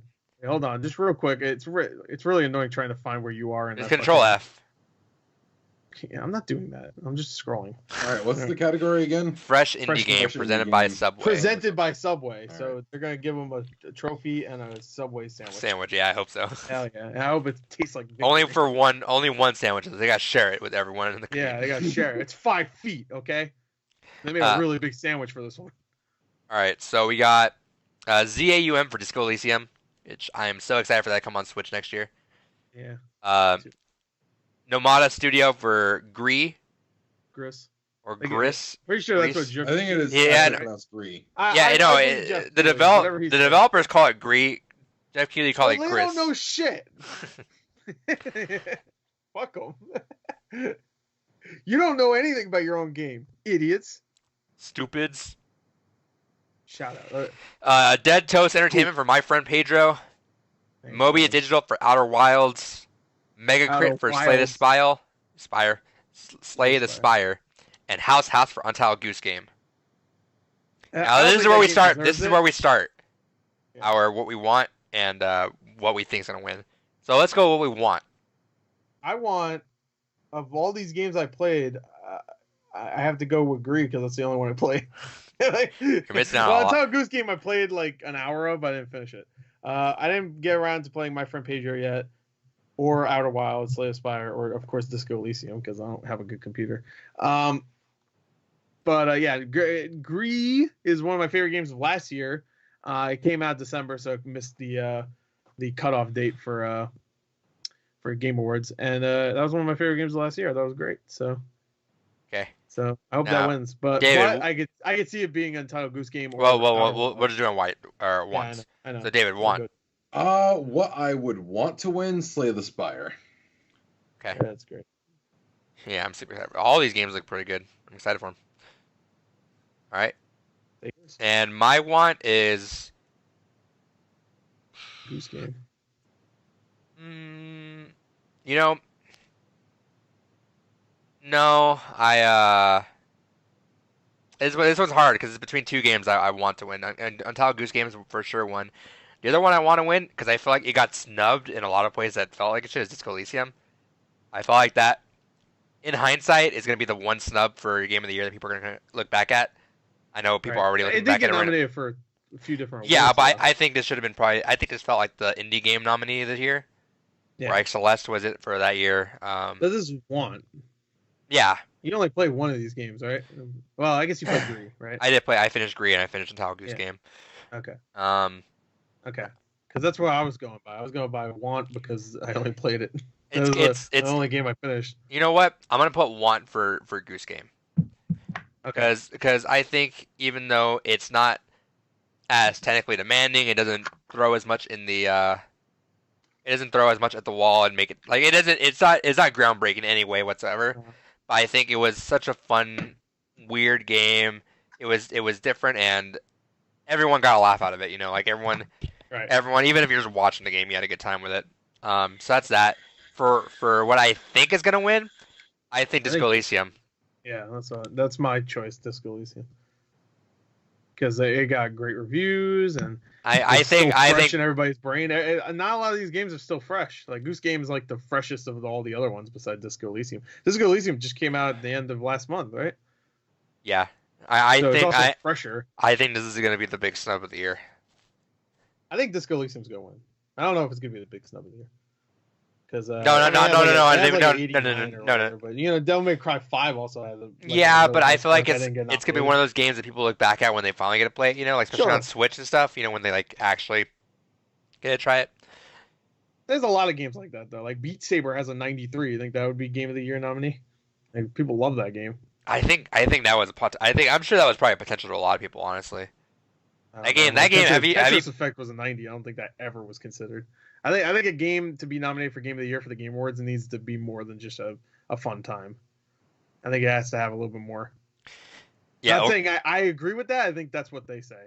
Which is why I was glad Overwatch won when it did, because I felt like people were pissed off, like, oh, it doesn't have a story. But Overwatch also had that message of like, you know, like, oh, we have to, you know, work together and be heroes or some shit, and we have to heal each other. That's why, and also that's funny Yeah. now. Blizzard's the ones like, nah, fuck all y'all. We like money. To be fair, Jeff Kaplan has been cool about it, which is again. Jeff Kaplan's great. I love Jeff him. I Kaplan wish he came out and my was father, was all like, he came out and said, "Yeah, I don't stand with it. I think they should have reduced it even more or eliminated it." You know what? He didn't say it like that. He said, "Golly, gee whiz, I wish." Every time I see Jeff Kaplan, I see grown up Morty. It's like from Rick and Morty. That's what I see. He's like, "Gee whiz, oh boy, I wish you guys are really not gonna like this one." Yeah, no, but that's why I liked that it won that year because people were pissed. Remember that? Oh, there's no story. It's like that's the one thing I don't get about a lot of gamers is that they need to have a story. They need a single player experience to do that. I don't even mean like a story. Like, no, but doesn't really have a story, but you know. But a lot of people will not take a game seriously if it does not have a campaign or any of that. And I know I've been in like people trying to argue that with me on Twitter where I'll tell them like they're like, oh, how can you spend time doing this game over and over again when you can go and experience play like Last of Us or God of War and have a good time? Like, because not every game has to be the exact same, right? Like literally every game of Overwatch is drastically different. Once I start playing the same game over and over again, which is not going to happen because you're playing against different people doing all that, you have 20 some other characters at this point to try out and master quickly. Like we I think they're on 29 right now. Like what? If we dip into Overwatch right now, there are characters we have like an hour with in this game that we have. I've been playing for 3 years. I have an hour with Zarya. Like and you know what? I did too until like what was it when I did the rollout queue, and I suddenly put in 30 of it. Now I know all about Zarya. Now you know it's like that, and people just don't understand that. People think that you're doing it's the same shit over and over again. It's like you're playing a different game every single time you're playing with new people. Yeah, and that's why I was glad it won that year. And also, did you see Widow's Buns? Game of the year. No, but I it's funny how different the Game Awards are from the Oscars. Whereas like the Oscars are the opposite. Oscars where don't have big world premieres for trailers. No, I'm not talking about that. I'm talking about like award wise, where the top movie of the year is like generally not gonna be like a blockbuster. You know, like they will avoid the blockbusters, but a lot of times the Game Awards will lean towards the blockbusters too. Yeah, like last year they picked fucking that one dumb game with the guy with the axe. So. Boo! Boo! I'm telling you right now, when if someone's gonna mention God of War in the Game Awards, and I will boo. I'm doing it. Stop me! Hey, stop me! I dare you. Come into my house. I'll still do it. Yeah, still no. have my limbs. I'll still have my mouth to boo. It's. I see God of War and I must boo. When you're trying, like, are you screaming yet? Nah, boo, boo. No, but I think it's lame that a lot more games like that can't be. Like it's cool when you see an indie game like Celeste being up. Elysium doesn't make any sense to me because I heard it has a great story and has great. I think not enough people play it. Honestly, I'm saying other games like Beat Saber. I know, but like. It sucks that it can't be nominated, you know. Like I feel like that deserves. Yeah, it sucks. But that deserves a Tetris 99 or Tetris 99. That's the cool thing. Even though I don't like. Well, not that I don't like them. I just don't watch Giant Bomb and some of these other sites and stuff. Like even Easy Allies does it, which I do watch. They always give those games high marks, and they always put it high in their list. Even if it's not, I know you're not stories and stuff. Like Giant Bomb gave it to Tetris Effect last year, right? Yeah. So there you go. Easy Allies, I think, put Tetris Effect pretty high in their list. That's why I super support a lot of like. I mean, this is fun to watch because it's actually an event of it. But I support it. And I know you're not into the Giant Bomb ones, but the Giant Bomb casts at the end of the year are my favorite thing because they have an eye for everything. So at that point, you just listen to what they are talking about. Like best indie games, they'll give a list of like 20 and they'll knock it down and they'll just keep hyping up how good these games are. Mm-hmm. At that point, I'm just like, cool. I got like 7 other games to buy right now, and I'll just check them out for the holidays too. Have you listened to those, David? Do you know how those go? No. So what they do is they do like 5 days of like 3-hour podcasts each, and they just go like 5 days in a row, and it's different categories for each day, like hottest mess of the year, best indie game, best, and they'll do some like weird categories too, and then they'll go to the game of the year. And the way they do it sometimes, not all the time, because it gets kind of riley a lot of times, but like, but they'll do game of the year. The way they do it is that they all throw their games in, like their top 10 games. They throw all the games in, and they'll go around the table and cut one by one. And that's when it gets vicious because some people will die on the hill for it, where it's like, Hmm. for example, like I don't know, like, let's just say Smash for whatever reason. Like last year, if like Gore wanted Red Dead and you wanted this game and I want Smash and you guys are, oh, I'm not really feeling Smash, and I will be like, oh, that's my games. I will fight for that to be in the top 10 list. And it gets in like, you still lose. it gets into arguments for like a while too for each of them. But no, but that's also it's a good time to listen to. I don't think they try to avoid that now because it does get a little much because they're arguing over these games and like, oh, that game isn't that good, even though they all love the game. We're like, no, fuck that. But it's a good time though. That's kind of what we're trying to base something off of. Okay. Okay. All right, so I'm putting my guess at Disco Elysium. Gore puts guess at Disco Elysium. David, where are you putting your guess at? I'm gonna guess the one they will go with is My Friend Pedro. Yes, my friend Pedro out of Pedro. nowhere. No, I've been going back and Definitely. forth on my head on which way they would go, and I think that they would go with Gree. I think they're going to go for the Really? more art house kind of style and throw down the vote for that. I mean, that's my choice, my want, but I don't think that's what they're gonna do. I'd be It's my want, shocked. but that's not. I think what that the two fighters in this are Goose Game and Disco Elysium. I think Goose Game. Goose Game only because it's popular, but like I feel That like was kind of my other I feel thought. like the indie game one is where they wouldn't go there. You know what I mean? Like they would do it for games. Yeah, of the but year, like, I feel like popular one. everyone But loves Goose Game, right? Like everyone had a good time with Goose Game. But it didn't get great reviews though. And remember, I'm assuming a lot of these are going to be jury voting. Yeah. Too. No, I know. I think So that I the don't know. two that I would It got good reviews. Don't get me wrong. I think it got about the same as My Friend Pedro. It was like 8s mostly. the two that I would say are Disco Elysium and Goose Game, and I want Goose Game to win because I think it was just it was a more wholesome and fun time. I think that we just didn't have for a while. But I think Disco Elysium is going to be the one that people are going to be like, oh, it didn't get Game of the Year, then we'll give it to this game though. I could see Outer Wilds too. Outer Wilds is supposedly really fucking good. Like I really hope there's a Moonlight La La Land situation with Outer Wilds and Outer Worlds. Outer Wilds comes in. You watched the video, right? Where they the Outer Wilds. Outer Wilds. You made sure to pronounce that right. I was hoping that Outer Wilds do so well they'd be nominated for Game of the Year as well. The Outer Worlds, yeah, I was the Outer Wilds. because it was nominated for a bunch of stuff. I'm gonna call Gore out. He on his when he was looking up Game of the Year when he's like, oh man, what game could be after Sekiro? It could be the Outer Wilds, even though he just read Super Smash Bros. Fucking right before that. Yeah, I forgot about that. I forgot. You forgot about Smash Bros. Every time someone says Smash Bros, you're like, oh, and you just forgot about it immediately. Well, yeah, but you have to remember, Smash Bros. Is a fucking 2018 game, so immediately I see that, I'm like, oh yeah, and then I forget about it because it's a fucking 2018. Yeah, game, so Gore's over here like, and Sekiro. The only reason why the Game Awards does this shit is because they get in front of all the other awards things, like Right. GDC or whatever. They do all this other stuff, like even like publications Game of the Year awards. And they do it in front of that so they could be the first one, and that sucks because now like Star Wars Jedi is not even nominated for anything, which not that I think it should get Game of the Year nomination, but it could have had a couple nominations somewhere. Adventure, yeah, like really, like Doom Eternal wouldn't have been in there. I'm glad they moved out now. Thinking about it, I'm like, fuck, it wouldn't even been nominated. It doesn't even. It's not even out yet, and the nominations are already out. When was that originally supposed to come out? This Tuesday. I mean, this Friday. Sorry. Ooh, this Friday was supposed to come out. Did you have a hole in your heart? Yeah, I mean, I already had a hole in my heart for many reasons, but it's like it got bigger. Hell yeah!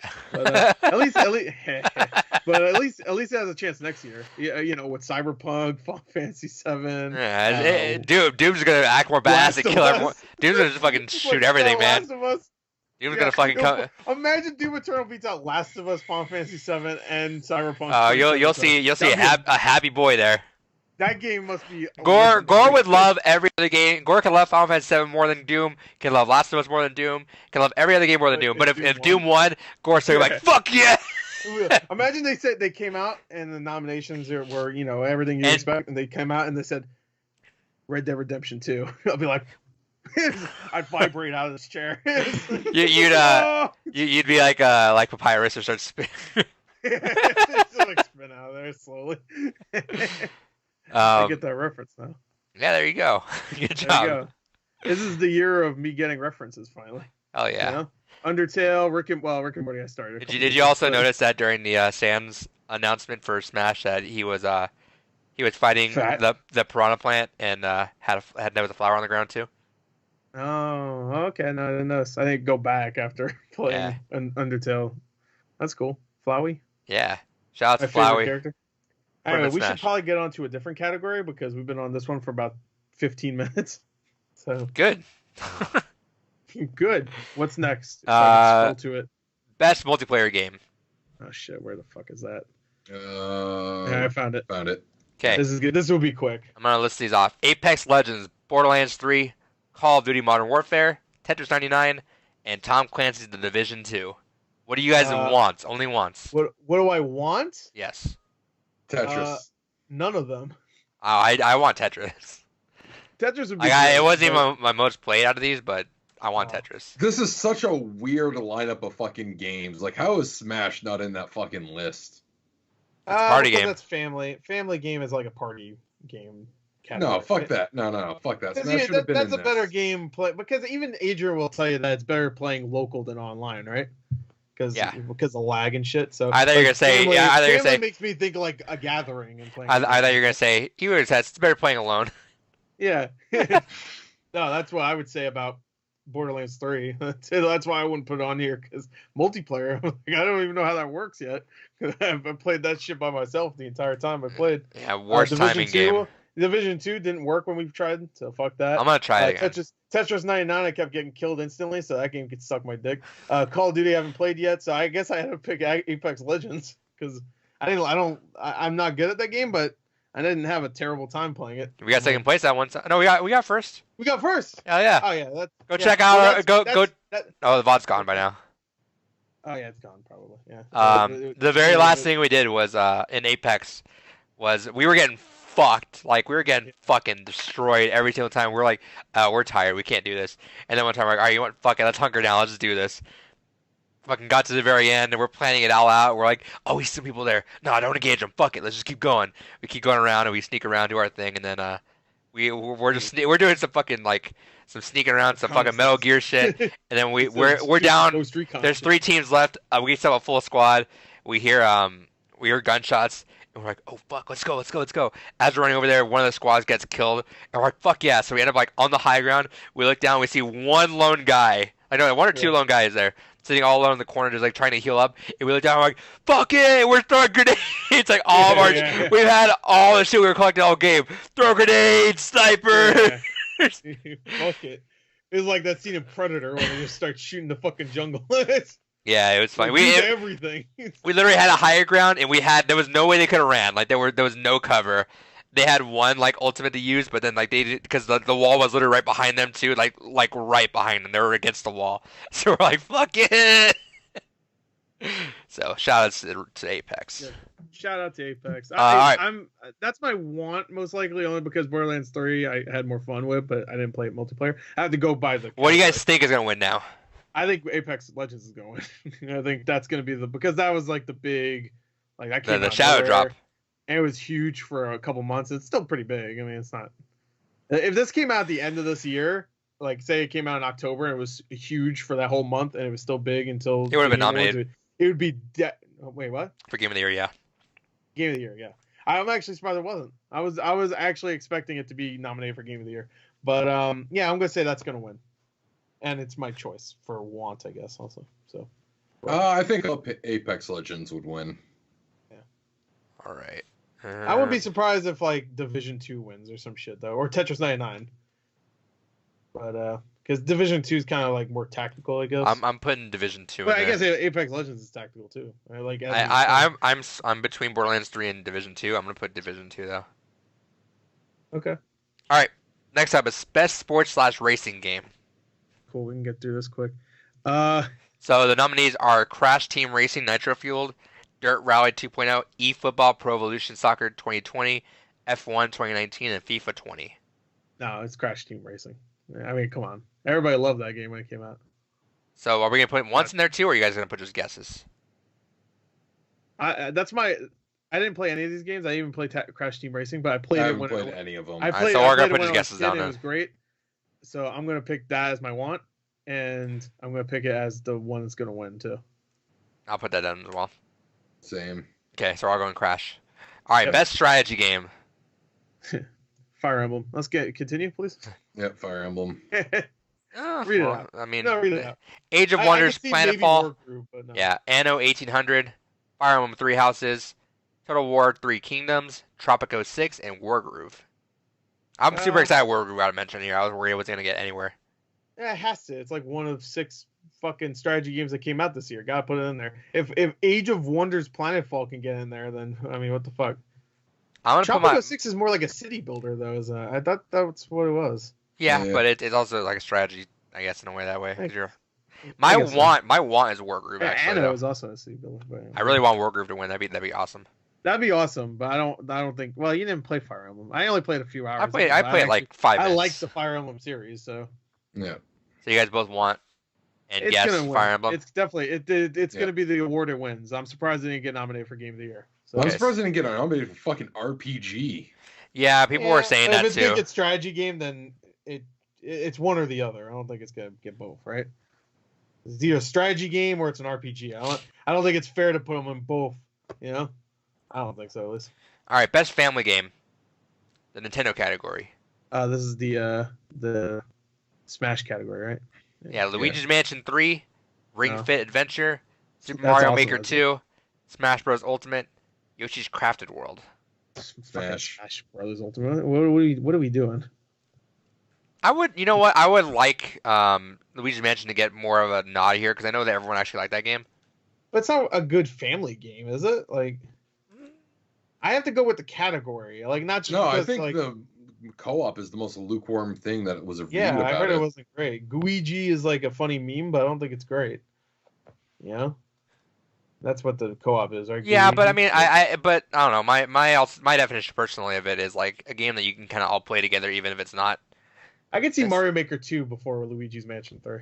Because Mario Maker 2, you get at least, I personally get your kid out or whatever, wherever he's from, like dust him off, and then like make a level and then put him away. So I would like Luigi Mansion 3 to be nominated for more stuff, just because I know that it was received really well. Right, it's gonna be Smash Bros. Though. Yeah, so I put my want and guess for Smash Bros. But my next Ring one, Fit Adventure, it being there is cool though. Yeah, that is. But the way I would see family games more is like you can watch it together. Like I'd almost consider Goose Game a family game, just because I know people that would like all sit together and kind of play the game. Where you actually play with the family. All right, next one is best fighting game. I guess Ring Fit Adventure you can't, but you pass it around is the point, I guess. I'm sorry, what'd you say? Best fighting game. Best fighting game. Smash.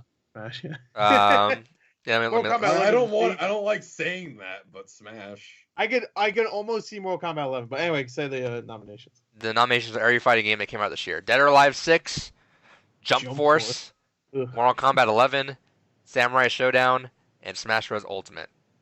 Now hold on. There has to be something missing, right? There's always something missing. No. Can you think of anything that's missing here? No.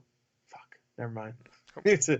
I didn't have anything in my mind, but I know they always miss something. No, the big 3 this year were Dead or Alive, Mortal Kombat, and Sam Show. Yeah. Dead or Alive 6 was a big one. Well, for fighting games, what I'm saying for 2019. Because I think Jump Force was bigger. Well, not for Evo. It wasn't good, but I think more people are excited for that than not for Evo. 6. I mean, Dead or Alive 6 does still have a decent following, but it's still so niche. It never showed up at Evo, so it was dead on arrival. I guess it never does, though. Jump Force wasn't either, but I don't think they were going for it. So. All right. So now, David, what's your want though? Gore, what's your want? I want Mortal Kombat 11. Okay. I haven't played Samurai Showdown, so I don't know what I feel about it. I hated Mortal Kombat 11. Fuck Jump Force. And I like Dead or Alive 6. I think it's a perfectly good game, but... It's fine. It's exactly like Dead or Alive 5, but it's fine. So is your want Smash or is your want something else? I'll say my want's Dead or Alive 6. I'll be that guy. Fuck it, why not? But there's no way in hell Smash isn't winning. And honestly, Smash deserves it. I will flat out say that. Yeah. But it's just kind of sad that this is the fucking lineup for this. But no, Sam Show is really cool too. Like I don't know, I respect a lot about Sam Show. Oh yeah, Sam Show's cool. Except I don't like calling it Sam Show. So Just call it Showdown. The Showdown. That's the better. Showdown. The Showdown. The Hey, Swordsman. yo, you want to play the Showdown? That sounds cooler, dude. Sam Show. Sounds like a racing game. Sam Show sounds like a fucking stupid Cartoon Network show about. And they should fat call it kids. the Showdown, and they Yeah. should have a character called the Swordman. Swordman. Yeah. Yeah, I am the Swordman. Adrian's crowning achievement for creative thinking. Yeah. All right. Best What was that RPG. for? I think I was playing Marth or something in You're Smash, playing Marth, and I was ready to me kill and someone, and I think I fucked someone up, and I yelled that out or something. I am the swordsman. They call me the Swordman or something like They that. call me the swordsman. You and the other 18 fucking Fire Emblem Yeah. characters in the game. All right, best RPG. This one's an interesting one I didn't say what I think what's going to win. for fighting game. Yeah, I didn't say it. I thought you Jump said- Force. Yeah, okay. I'll put you down for that. Then. Imagine Too late. Jump Force I'm putting you in for that. No! Smash. There we go. You know who made Jump Force? Jump magazine or manga. Or I'm gonna go double check this. No, it was a Cyber Connect, wasn't it? Or Spike Nope. Chunsoft? Oh, Yeah, no, Spike. it is Spike Chunsoft. Fuck. Our boys. Oh, no. Well, they made a good game later. They made a. I'm not taking it out. The A game. AI, whatever. They also made One Punch Man. I heard that's coming out. It's still another arena fighter though. So you've played Jump Force, you've played that. So I still think the biggest issue they have with that is actually not making the meter for Saitama a board meter. Yeah. I don't know what that means. Well, like instead of him actually getting hurt because he doesn't actually get hurt, they should have had his meter every time it goes down. Today, he's like in sleep mode or something like that. Isn't that his name? I forget. Like, he arrives late. Oh, I thought it was supposed to be like he's in his pajamas or something. I don't know anything about One Punch Man, so don't spoil anything. It's just they said he's in his pajamas or something like that. He's in sleep mode. I don't know about that. No, I don't know what the fuck. no, but I think the coolest thing would have been like a board meter. Like if you punch him so much, he just gets bored and like, all right, And he leaves. yeah, That's good. that'd been funny. All right, best RPG: Disco Elysium, Final Fantasy 14, Kingdom Hearts 3, Monster Hunter World, and The Outer Worlds. Fuck. Final Fantasy 14 should not be on there. I don't know why the fuck. It's for the expansion. I don't care. The expansion doesn't count. Kingdom Hearts Same 3. Same with Monster Hunter World Iceborne. I didn't say that in my video. Yeah, but I heard that's like a whole new game though. They just did it because they needed 5 fucking games. Let's not kid around. There's not too many RPGs this year. Pokemon. Yeah, that missed the cut, bro. They could have just thrown it. Well, technically it landed. No, fuck it, just put it in there. no. Technically it landed on the cut, so they could have. But the thing is, Star Wars Jedi did also. yeah. But the thing is, no one had the actual code for the game. Right. So like the nominees had to be submitted by November 1st, and no one actually had Star Wars or Pokemon by that date to play it. Right. So they were like, Yep. okay, so no one's gonna vote for it. All right. No, that's fine. I guess Final Fantasy 14. My want is obviously the Outer Worlds because that's the only one I played, so I gotta pick that one. But to be honest, even if I played the other ones, I'm sure Outer Worlds would be up there because I'm not the biggest fan of Monster World. Kingdom Hearts, I don't give a fuck about. Disco Elysium might be up there. That's but- my want. I've not actually played the game, and it's gonna be a play it. while. I know, but the more have you seen like the art style looks amazing. I've checked out some of the writing. The writing looks phenomenal. I love that because guess what? You know why? Because you're an Xbox Nominated for fanboy. No, it's because it's nominated for Game of the Year and nothing else is. So No, I mean, that's fine if it's your guess. But I'm saying is that personally, like the way I see it, and I love that it's someone's debut game. I respect the fuck out of that. I That think someone that's why came in it's with gonna still win well that. done. but I don't know if it's gonna win this. So Gore's want is the Outer Worlds, and his guess is also the Outer Worlds. I wouldn't be surprised if Disco Elysium wins. Disco Elysium. Disco Elysium. I wouldn't be surprised if it won, but That's I that- want Outer Worlds because I played Disco Elysium, just from like the stuff I've learned the last couple of days, is immediately one of my most anticipated for next year on Switch. Like already up there. Yeah, that'd be cool. All right, and then David, what's your want? What's your guess? Want Final Fantasy 14 expansion. What I honestly think will probably win fucking Kingdom Hearts. No, what the fuck? No. No, I think they will absolutely cater to that crowd and fucking award that. You are delusional if you think I'm that's surprised it's even here. To be honest. yeah. Being that it came out so early and critics don't nobody really likes care it. about it, yeah. Even David hated it. And David loves Donald. I'm shocked that you. All right, whatever. Okay. You know what? If it does win, it will be the last time I ever talk to David. 'Cause he made it happen. All right, next one up. It happen with his words. And these are two weird categories. We have action adventure and action game. Yeah, I forgot. When it happened, I was like, dude, they didn't put Control as fucking. Yeah, you started having a fucking tantrum. No, that pissed me off. I was like, come on, that's like the only thing it would probably be nominated for until the end when they nominated for something else. All right, best action adventure game. We have Borderlands 3, Control, Death Stranding, Resident Evil 2, The Legend of Zelda: Link's Awakening, and Sekiro: Shadows Die Twice. I think Resident Evil 2 makes sense, but it's a little weird. Yeah, I think an action adventure game, like, it's actually an adventure, not just like you gotta hide, you gotta run. This kind of feels like there wasn't enough other games in their genres to actually have a consistent which is the best of the genres, so let's just throw it all in together. Like, everything else actually makes sense to me. Maybe not Borderlands 3, that should have just been an RPG, to be honest. But I guess it makes more sense as an action adventure game than an action game. Control makes sense because it's a Metroidvania style. You actually have to explore, so it feels like an adventure. Death Stranding makes sense. All the other ones, of course, Legend of Zelda makes sense. It fucking originated that genre pretty much. And Sekiro makes sense too. My want, just going by the genre, I have to go with. I want to say Legend of Zelda. That was my second one. That's my top 3. That's still in my top 3 games. That's my want. I don't think that's what's gonna win though. Okay, and like I said, it doesn't matter if it doesn't matter if it's not gonna win. It's just your want. All right, what I think is going. Should I do what I think is gonna win? David, what's your want? Okay. Resident Evil 2. Okay. Okay, and now Gore, what do you think is gonna win?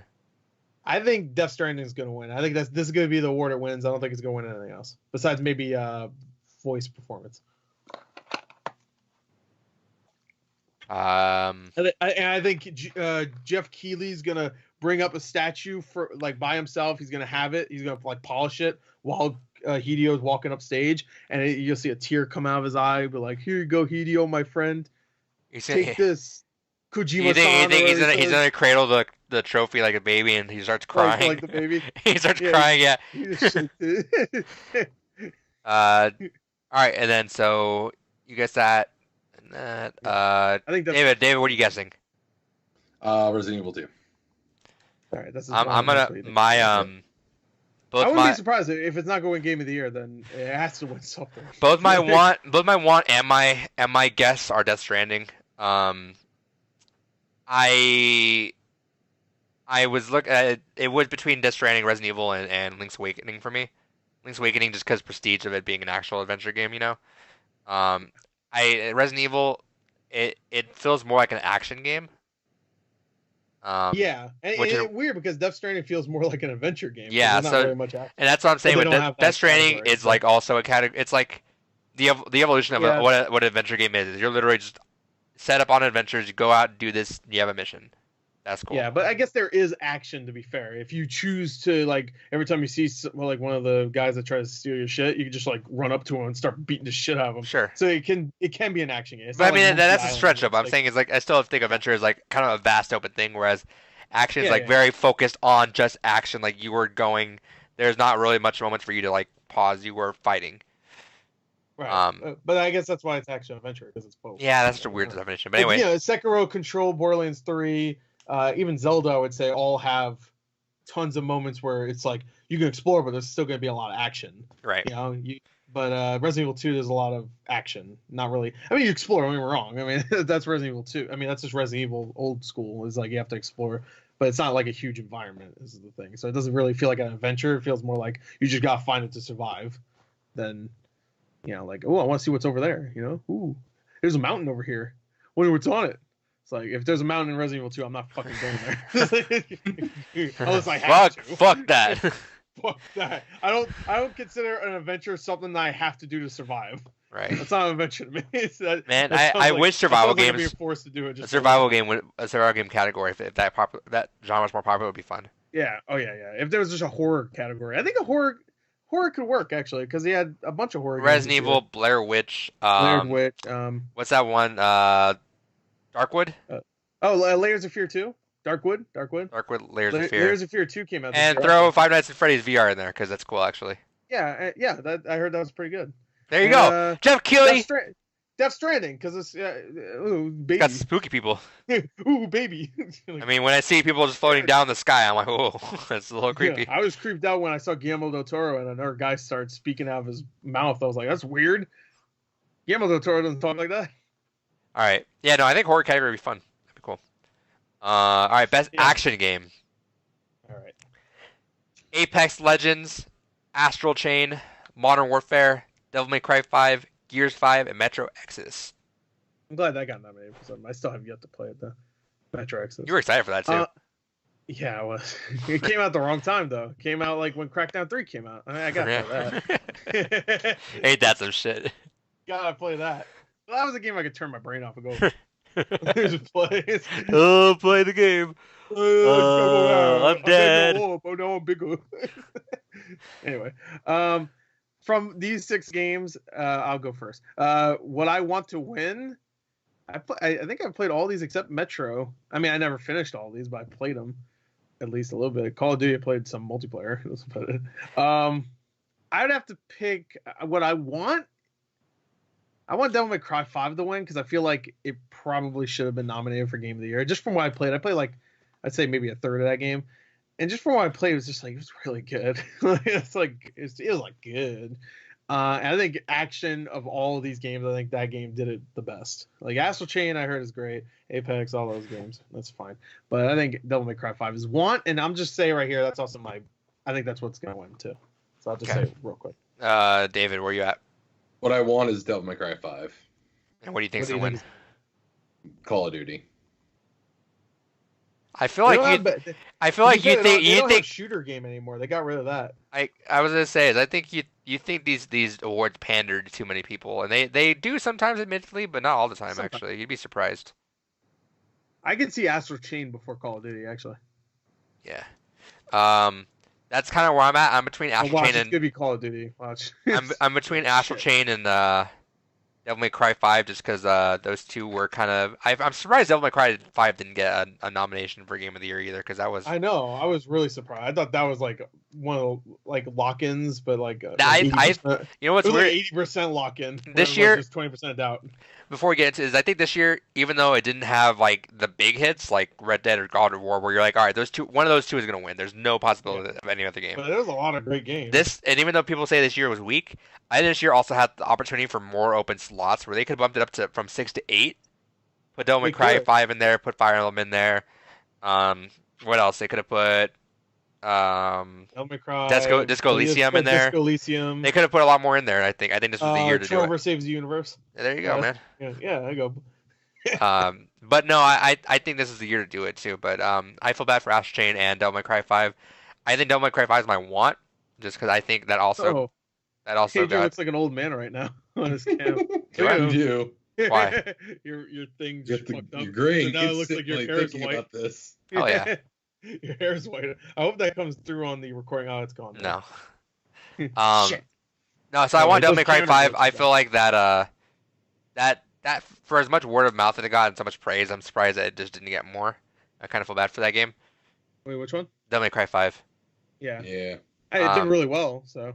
And you know what? I think that franchise is technically back at this point. I think I'll put that for my guess as well. I think the count, like the group of people are gonna say that the jury's gonna say that game deserved more. So.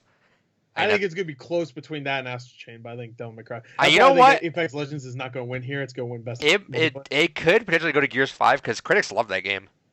No, More people like Devil May Cry 5 than Gears 5. Look at the reviews. Look at them. The sad fact is, out of all the games on this list, Gears 5 is the only one I beat, technically. Technically. Not really. I've played the last. You know what? Yeah, why don't you do that with the rest of your games? Go to all of your backlog, play the last 15 minutes of every game, and just I beat it. You could just do that.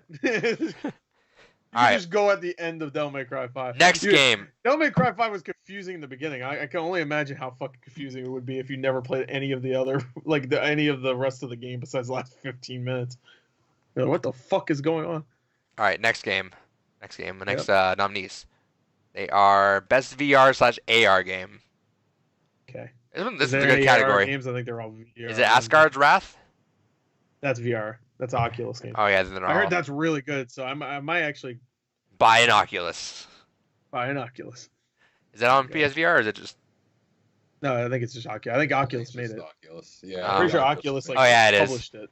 Yeah, I'm not. Well, I heard it's really good too. Like and like Disco Elysium are the two like out of nowhere games. I'm like, whoa. If the Oculus Quest goes down like an extra $100 next year, I'll probably grab one.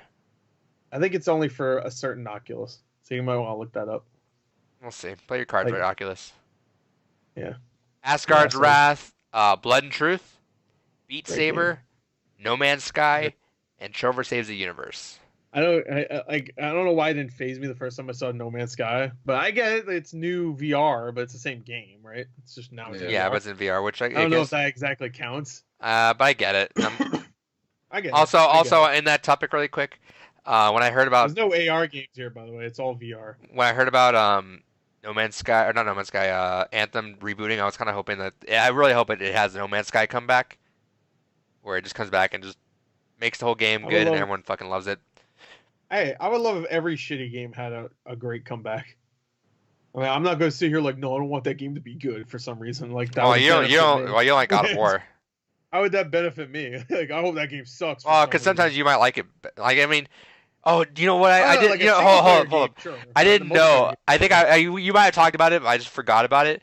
I didn't know that the Silent Man the Quiet Man had a post game where it puts the dialogue in.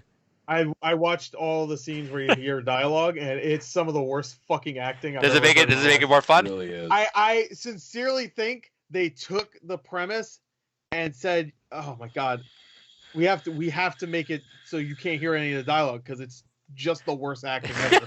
And they just took it all out, and then waited a week to be like, "All right, everybody played it. Good, now put it back in."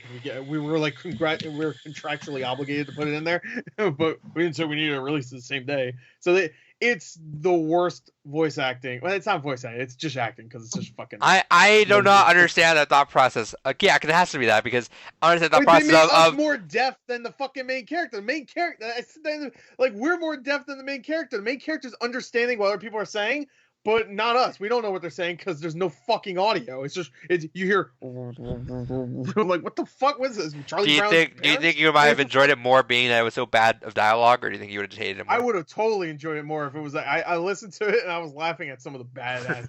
I mean, not badass dialogue. Badass dialogue, man. No, I was laughing. Like, there's a whole like.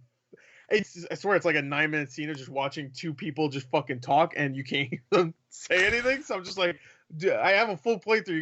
You can just listen to me like, what the fuck is going on? Like, I don't know what's happening. They're just talking. I like how you post your full playthrough of that and not Undertale.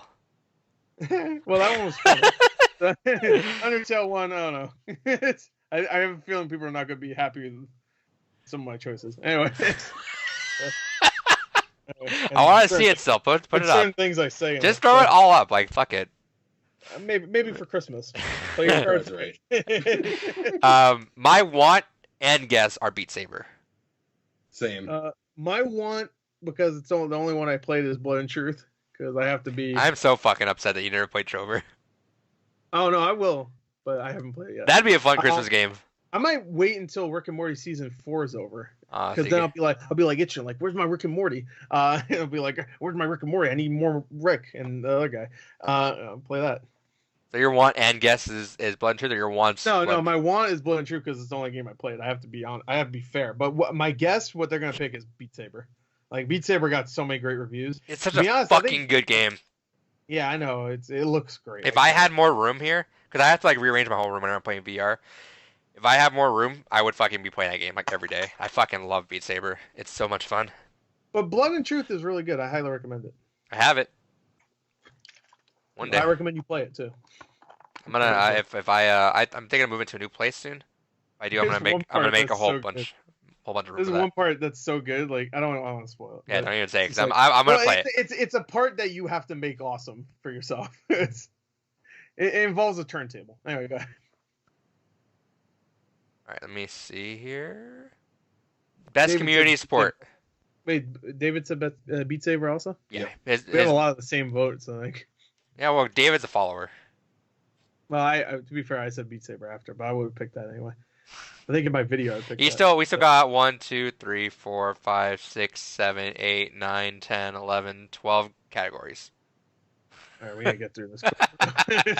What's next? Best community support: Apex Legends, Destiny 2, Final Fantasy 14, Fortnite, and Rainbow Six Siege. This is a weird one. I like that they're doing this, but it's a weird one. Community support. I don't play any of these games really, so I don't know which one had the best. I'll just make it simple. Final Fantasy for both. Your guess is Okay. actually Final Fantasy, though. You're not playing to win. That's the fucking issue. Your want is Yeah. Final Fantasy. You really think they're gonna say fucking Final Fantasy is gonna win this? I have to go by what, like, Destiny 2 had a bad. I'm not talking to DLC. you. Yeah, I know. I don't give a fuck. I don't give a fuck what you. No, I want to know. You really think Final Fantasy is gonna take this category? I do, genuinely. I don't want to talk about this category ever. Why? No, I want to know. Why do you think? Final Fantasy 14 continuously introduces new content, combination of people, stuff that people have asked for, and people that have just been completely surprised by. This year, they came out with the Nier Automata raid, which has been absolutely loved. They added in a new class with what they did with this new expansion. Everyone universally agrees that out of all MMO stories, 14 is one of the most solid, and this expansion has proven to be, honestly, one of the best stories they've done yet. Now, This do you is think easily first this report. jury is gonna say that? Yes. You're wild. All right. What I want is, I don't give a fuck any of them, but what I think they're gonna pick for sure is Fortnite.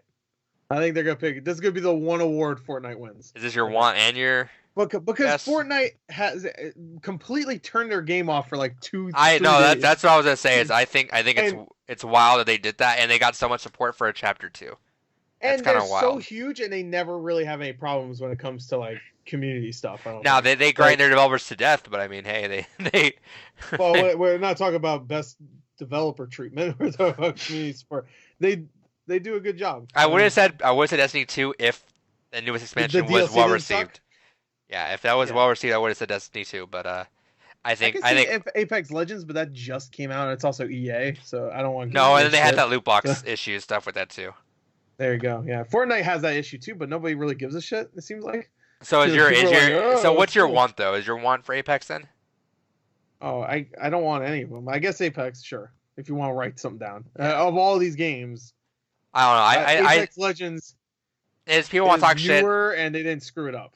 People want to talk shit, but I think Fortnite kind of killed it, especially with shutting it down and getting the whole fucking Yeah. internet fucking like Like, the so fucking many most videos popular about, like, what's going on? the most popular video game in the world turned their game off for fucking 2 days. 2 days, and That's also what I love nuts. is that people didn't really complain that much. I mean, some people did. There were obviously, but I didn't see, streams. like, There were streams of people watching a black hole. yeah, You were watching a exactly. black They were hole on stream. yeah. So that you could. I mean, obviously they did that just so they can get a reaction out there. Like, Oh no, instead no, of there, doing no, video. that was fucking brilliant. Their whole thing was they were doing fucking maintenance on the game. To No, I'm fucking, talking about the people that watch. Oh, the yeah, black no, yeah, hole only to yeah. get their I'm saying reaction, it- so but- they could be the first one. you Isn't know? that how fucking smart is fucking Epic for that? That they were like, we need to do maintenance on this game. Do we piss people off by saying, hey, we gotta shut the game down for a couple days, or do we make a whole fucking event around it and shut the game off for 2 days and get hype out of it? That's nuts. Like Yeah. that's so It's pretty fucking genius. smart. That is beyond me. Like I'm surprised, and they got away with it. Like people, They we turned their game off, they turned their game off. Everyone fucking freaked out and were watching vigorously. and they and put we- they- fishing in the game Yeah, there you go. right there. That There you that's go. community support right there.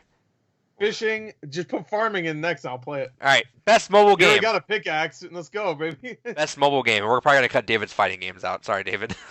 Yeah. Wow.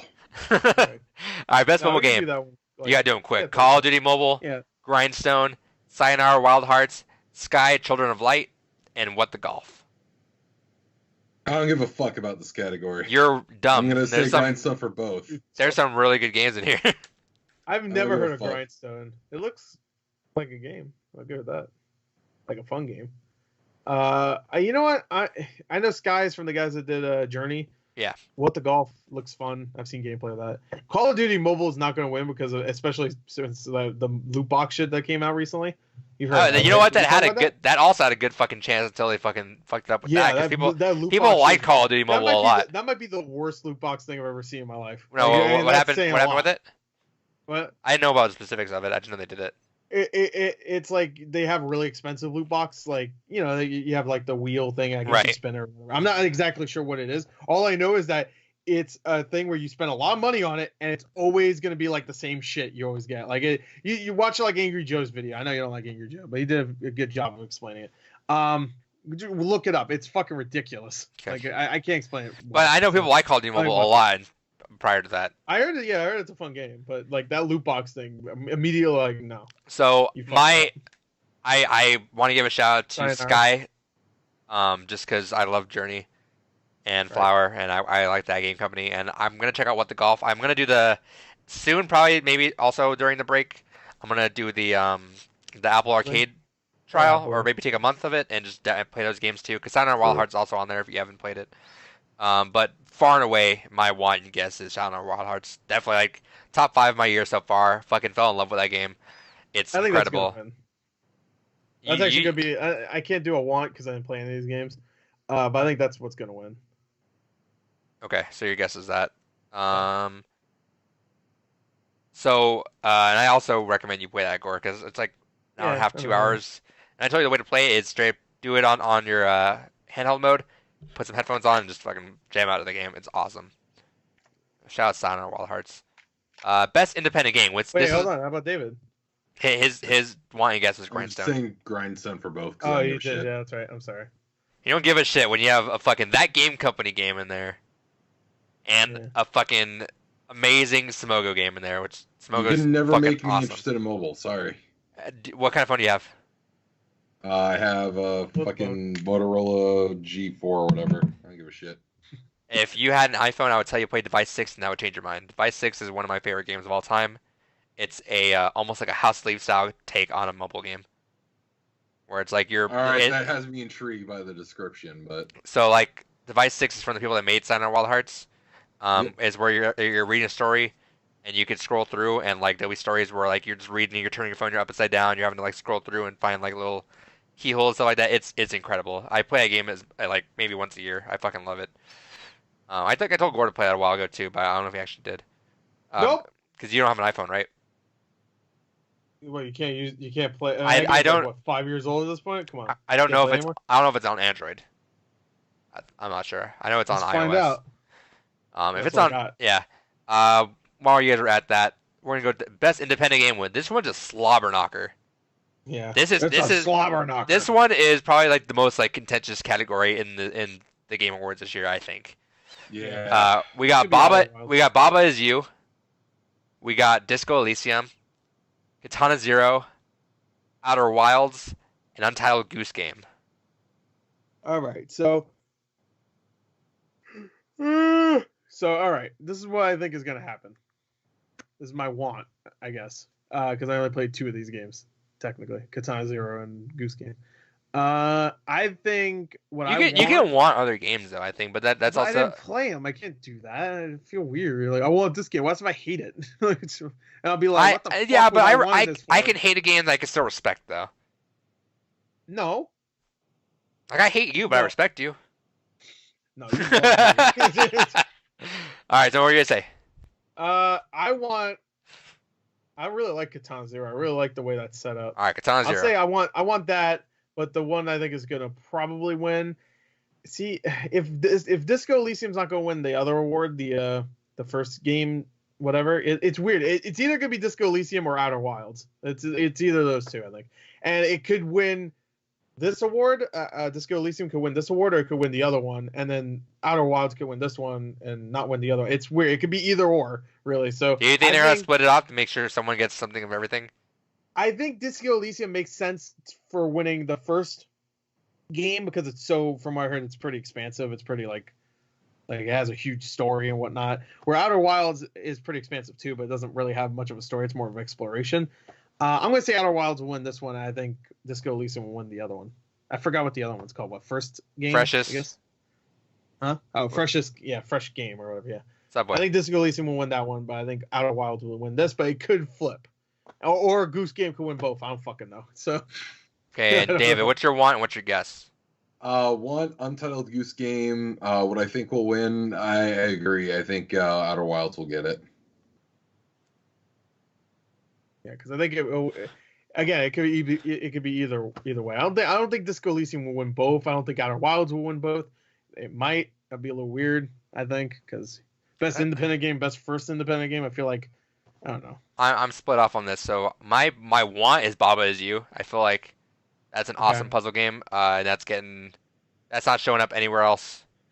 So I think it deserves. Sure. I wish it get. Katana Zero didn't really show up anywhere else either. It didn't, but and Katana Zero is awesome. I like that game I really too. like the way they Oh, and the story mode in there, and the story way they present it too is awesome. Yeah, with the like you can kind of stop them in dialogue and stuff like that. Psychologist too, the psychologist and the neighbor kid. But Baba Is You is such a bizarre and incredibly clever puzzle game. So I want Baba Is You, but my guess, I think Untitled Goose Game is going to get an award. I think the fact that Jeff Keighley even mentioned at the very end, there might even be an Untitled Goose show up. I feel like even he knows that this game is gonna something about this game. It's culture enough, and everyone fucking knows it. It has to win something. Yeah, so, this game is too much of a meme to not walk away. So with something. I think my guess here is Untitled Goose Game. I think it's gonna get one award. I think this is it. I think they respect the fact that Disco Elysium is such an incredible game. Is going to be the freshest category because it is fresh. I think best independent game is Goose Game. Well, I could see Goose Game being. It could be interchangeable. I think one of the. Yeah. I think Disco Elysium and Goose Game take these. Game, like because Goose Game came out as the first game from this developer and it became so huge. I could see them giving it an award just because it's the first game and it's fucking huge. Where Disco Elysium's not as big with most people, I would say. But it can also flip. Goose Game, so. But it could flip too, where it could be that ZAUM also came up and made such an incredibly well received game. Yeah, that's what I was saying earlier. So it can go either way. I think those are the two winners, though. I think it's Untitled Goose Game and Disco Elysium. I think that's gonna be where it's at. Right. That's ongoing game. Apex Legends. We already did this one. No. This is the same one as community game, though. Essentially, Apex Legends, Destiny 2, Final Fantasy 14, Fortnite, and Rainbow Six. I know David's already wanting guessing. Yeah. You're still wild for this one, brother. Yeah, Final Fantasy 14 is a good pick, right? Yep. Yeah. Both. Fuck it. I don't give a shit. Oh, you better. You're behind points. I truly think Apex Legends is going to win this, and I don't think it deserves it because it hasn't even been out for a year. So. Yeah, I think this should have been and you know what? You would think like they wouldn't pick it because it hasn't been out for a year, but I think last year didn't they pick or maybe it was a year before that. They picked something that was like not even out for a few months, like Destiny 2 maybe or something. Yeah, I remember you mentioning it. You're like, how is that ongoing? Yeah, maybe they didn't pick it, but they nominated it. And I was just like, how's it on? Yeah, it was Destiny 2 because it was like a couple months after it came out. And I was just like, how is it best ongoing? It just came out 3 months ago or some shit. This is the same thing, except this one's been out for longer. And I guess games like this can die instantly. Like look at fucking what's his name? Gears of War guy. What's his name? Cliffy B. Look at his fucking battle royale game. Yeah, well, to be fair, his was like a last ditch effort of like we need something. Yeah, I know, to but it died instantly. It wasn't popular though. Yeah. Like. Well, I think it was like in fucking alpha stage, and they're like, that was obvious. The most obvious, like, we need money right now. Yeah. It was didn't work. I have the same argument with Fortnite. I think the fact that it's still as huge, even like 2 years out now. Right. 2 years out, it's still as huge. They still destroy the internet with them taking down the game. I think that's gonna, and it's obviously has legs for a long time. So I think that's my choice there. Yeah, I would. See, that's the thing. I think they might pick Apex Legends, but I don't know. Maybe. All right, games for impact. I can see Fortnite winning. Games for impact. Concrete Genie, Gree, Kind Words, Life is Strange 2, and Sea of Solitude. All right, I picked Life is Strange 2 for this. So is that your want? No, I thought it was not your want, right? Your want's Gree. My want is Gree, but I think they're gonna pick Life is Strange 2. All right, David, what's your want? Gree for both. I hope Gree wins. That'd be awesome. But I don't know. Life is Strange 2 is I think the most popular of these games. and I think it's also like I need to play that game too. It's considered great. Well, I'm gonna wait. The final episode comes out like next month. I haven't even played the first season. I think it comes out when the Game Pass comes out. They usually delayed that, right? Huh? I thought they staggered it a little bit by a couple weeks. No, I'm pretty sure it comes to Game Pass next month also. So. Yeah, I'll give it to Life is Strange as well. Like I really, my wants agree. I haven't played Concrete Genie, but I love just the look of it and the fact like what it's going for as well. But I can't say much about that to push for that. All of them have a message. Go be kinder or whatever. All right. So a lot of categories. Mr. Rogers. Best performance. Ashley Birch as Parvati in The Outer Worlds. That blew my mind. I didn't even know that was her. Because that's easily the best companion in The Outer Worlds. And she's like the first one you get, Parvati. I'm glad she's getting around on that. I didn't know it was Ashley Birch. I didn't even hear it. Every time I hear her, I'm like, that's Ashley Birch. This time I was like, I had no idea. Because she's actually playing a character I like, I guess, this time. I guess that helps. I'm glad she's getting out there. She's a really good voice actress. Oh yeah, she's been in a bunch of shit. She was the main character in Life is Strange. No, Horizon Zero Dawn also. Oh right, that was it. Who was Life is Strange? No, she was in Life is Strange also. Okay, that's right. But Chloe, she was the heck yeah. Heck yeah. Which she was kind of annoying in that. So not her as an actress, just her character. All right, next one. Let's go through it. Courtney Hope as Jesse Faden in Control. Laura Bailey as Kate Diaz in Gears 5. Mads Mikkelsen as Cliff in Death Stranding. Matthew Peretta as Dr. Casper Darling in Control. Yeah, I like that he's there. And Norman Reedus as Sam Porter Bridges in Death Stranding. Yeah.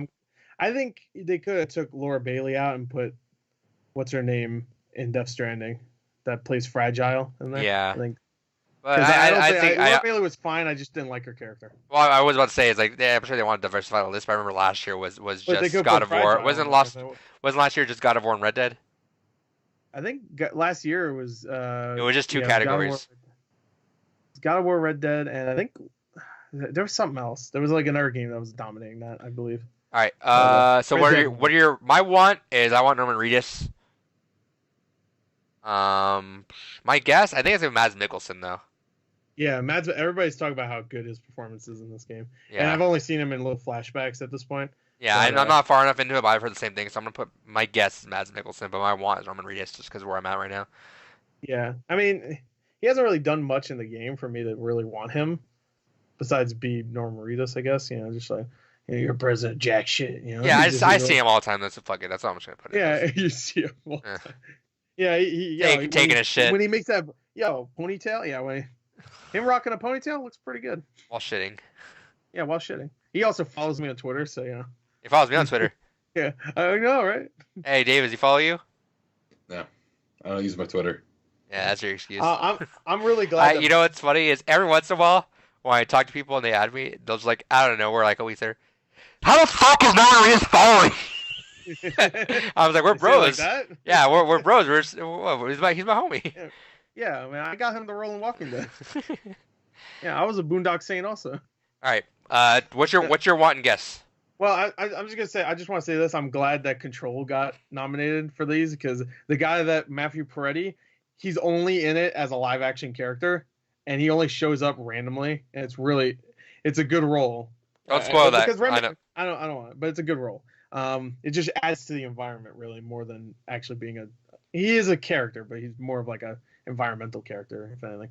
I would pick like what I want. I really liked Ashley Birch so far. I think she's great, but I think Mads Mikkelsen's gonna win. I think it's gonna be the one. Okay, and David. What I want, Laura Bailey, just because I like Laura Bailey. What I think would win, Norman Reedus. Laura Bailey is great, but that's not her best performance. I think she was better in fucking Uncharted 4 than she was in this. All right, moving on. Best audio design. Wait. What'd you pick? Oh, I told you. Norman Reedus for one. Again? Mads Mikkelsen. Yeah. I'm sorry. What did he say for one? I didn't hear it. Laura Bailey is one, and he wanted. He said Norman Reedus would win. Win. Okay, that's what I meant. Not want. Win. Best audio design: Modern Warfare, Control, Death Stranding, Gears 5, Resident Evil 2, and Sekiro. My My audio design is gonna go to. Ooh. I'm gonna put Resident Evil. Resident Evil is my want. Yeah, for me, it's either Control or Resident Evil 2. You gotta pick Control one. has some fucking amazing audio design. You gotta pick one. If there was a best lighting category, Control would be the only nominee and it would win. Like, it has some of the best lighting I've ever seen in my life in a game.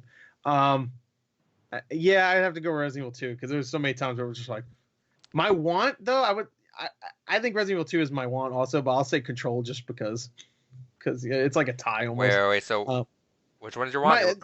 My want is Control, but it's more like tied. But I pick Control over Resident Evil 2 just because I know it's not going to win. And I think what they're going to pick is Resident Evil 2. Okay, David. Resident Evil 2 for both. But can I just say I could see them picking Death Stranding. I totally could see them picking that. Yeah, that's what I was kind of leaning on too. I also feel like Sekiro should win something. Nah, moving on. I don't remember Sekiro having like great. No, I feel bad. That game feels like kind of the forgotten game of this year. You know, we say that. Watch, it's gonna win everything or some shit. I mean, I'll be fine. I'll be fine. Any game that wins, I'm fine with it. Yeah. Best score music. Score music. Cans of Hyrule, Death Stranding, Devil May Cry 5, or Kingdom Hearts 3. And Sayonara Wild Hearts. Wild Hearts. Shout out to Cans of Hyrule for showing up here. Awesome. Yeah. And Sayonara Wild Hearts. Yeah, that's for sure my want. And I'm gonna put my guess too. Like I'm going out there on a limb and saying that's gonna make it there. Incredible soundtrack. That game is a soundtrack. Yeah. Shout out to Kansas Hyrule though. That's a close second to me. I know Devil May Cry 5 also had a fucking killer soundtrack too. So yeah, I did. Shout out to Devil May Cry 5. That's probably gonna be my want actually. My want is Devil May Cry 5, but what I think is gonna win is Death Stranding because that just adds to the world stuff. I still think, and people are shitting on that for that category. I think one of my favorite things, one of my favorite moments this year was walking and just knowing like, oh, is this game really gonna be like all walking? But you take a couple steps in and it zooms out and it just has a song right there and it plays. I'm like, that was serene. That was like that's the moment I really don't get too often where it just kind of zooms out. It's like, all right, you're just gonna walk. I'm like, cool, I'm down for that. Yeah, and also I feel like the soundtrack, and I said this in a video, I didn't mean to make it sound like every other game didn't have like an original soundtrack or something, but like Death Stranding sounds like a soundtrack you would hear in like an indie film or some shit, like a really good indie film or something. Well, he's gonna make a movie someday. We're gonna work on this. Yeah, he's gonna make it. I mean, he said he's going to, right? Yeah, I would love to see one because I don't know how. I would love to see one. I don't know how he's gonna manage a whole story in 2 hours, but hey, do it. Yeah, that's like usually the beginning cutscene of one. Yeah, that's what I'm saying. That man needs to like get constrained to like tell a story. You have to do a mini series or some shit. All right, David, what's your want? What's your guess? Want Devil May Cry 5, guess Death Stranding. You just follow Gore around everyone, man. What the fuck are you talking about? You should say Kingdom Hearts 3. Yeah, there you go. You love that game, obviously. If I would have said Kingdom Hearts 3, you guys would have given me shit. Like, well, that's definitely not gonna. You could have won any other game besides the Kingdom Hearts 3. I could see Devil May Cry 5 winning. Yeah, I think that's I think it's between Death Stranding and Devil May Cry 5. I would love for Sayonara Wild Hearts to win though. That'd be incredible. Best art direction. Not The Outer Worlds. Control. Death Stranding. Gree. Sayonara Wild Hearts. Sekiro. And Link's Awakening. Wait, what is this for? Best art direction. I said not the Outer Worlds. Oh, okay, because it's not there. I was like, what the fuck are you talking about? Yeah, not The Outer Worlds. Yeah, it's not there. Okay, good. Let's see. This is a hard one. There's like three games here that I think should win. I'm gonna go with this. My want, obviously, because I'm biased as fuck towards this game, is Sayonara Wild Hearts. My guess. I think it's Gree. Is Gree. I think Gree's gonna win it. Is that your one? Is that your one? Even though I love Gree, every fucking shot is a new. Like, yeah, I remember you telling me. Yeah, you screenshot every fucking thing in there. I screenshot the game like 60. I think like 60 screenshots. Like, not even kidding. It's like a 5-hour game too. So this is like every couple minutes I'm like, oh, new screenshot. But I agree would be my want, but I love the look of Control so much, and I feel like they really had to go. Like if you play Just again, say the it's whole your world- want. The whole world shifts around you and shit. It's weird. I'm put that as And your because want. because of the weirdness. Yeah, and Gree's weird too, but it's not like control weird. I'm gonna say control. That's my want, but I think Gree's gonna win it. All right, David. What I would want is Legend of Zelda. What I think we'll get it is Gree. That's the thing. Like that's my Sorry. Fucking yelling for me. What was I saying? I completely got. Something saying about after Gree. I mentioned Zelda. Oh yeah, you're wrong. Fuck you. Zelda and Gree. No. That's like that. Gree and Control are my three that I want to win. I hope they just say, fuck it, just all the three of these. Place out on Wall of Hearts, brother. Yeah, sure. It looks like fucking DS graphics.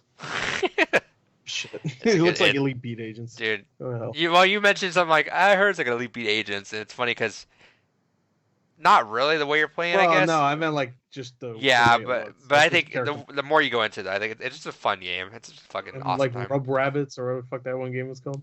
Feel the Magic. XXXY. Yeah, there you go. Rub Rabbits was a sequel. All right, best narrative. A Plague Tale: Christ, we almost Innocence. done. Nope. Yeah. 1, 2. Oh yeah, we've got these last three. That's all I'm Okay. trying to How tell about you read this out? I'll be back in like 1 minute. A Plague Tale: Innocence, Control, Death Stranding, Disco Elysium, and The Outer Worlds. What's your want? What's your guess? I honestly predict Death Stranding is leaving here with a few awards, so I'm gonna say I want Outer Worlds and Death Stranding will get it. All right, want Outer Worlds, Death Stranding's gonna get it. Okay.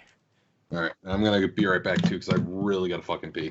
All right. What do we talk about? Was this Best category? narrative. A Plague Tale: Innocence, narrative? Control, Death Stranding, Disco Elysium, and The Outer Worlds. David guessed Death Stranding. He wants The Outer Worlds though. Has he played the Outer Worlds? I don't know, but I could see him wanting it. That fucker. For the next like couple minutes, can we just talk shit about David? All right, what's your want? What's your guess? Because narrative is not just the story. It's the like way how you they tell the present it. story. Yes. Yes. I love the way they present it in pretty much every game here, except Disco Elysium because I didn't play it. Plague Tale I played maybe 3 hours of. I'm glad they got a shout out, by the way. Yeah, that was cool. Even though I think isn't that the first game from that studio also? Asobo? Maybe. Yeah. Maybe it should got nominated for best fresh game or whatever. If that's the case, I'm not sure if it is. I'm stretching. Shit, this is a hard one actually. I'm gonna say just by the way it tells its story, I think I want Death Stranding because I like the way it tells it. And what's your guess? But I think it might win too. To be honest, That's what David did. That's what I'm putting my guess for. I think Death Stranding walked away with best narrative and maybe best I should do something performance. different because ours is so fucking close. Me and David's. Doesn't matter. You know what? I'll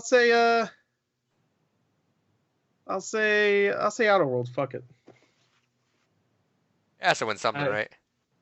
It's gotta win something. It'll probably win best RPG, I think.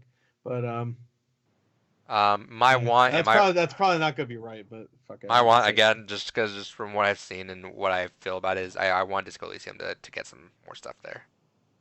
Yeah. I was thinking that too. That's why I was like thinking, what should I say, Disco Elysium or Outer Worlds?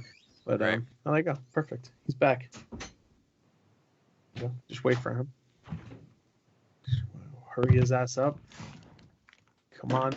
Fucking wrap it up, B. Bald And spot. then God said, "Let Final Fantasy 14 die."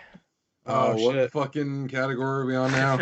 We're on the same one. We were just. We just Christ. finished it. All right. No, I'm done now. Yeah. So Gore wanted Death Stranding. He guesses that Outer Worlds are gonna win because you keep following his choices.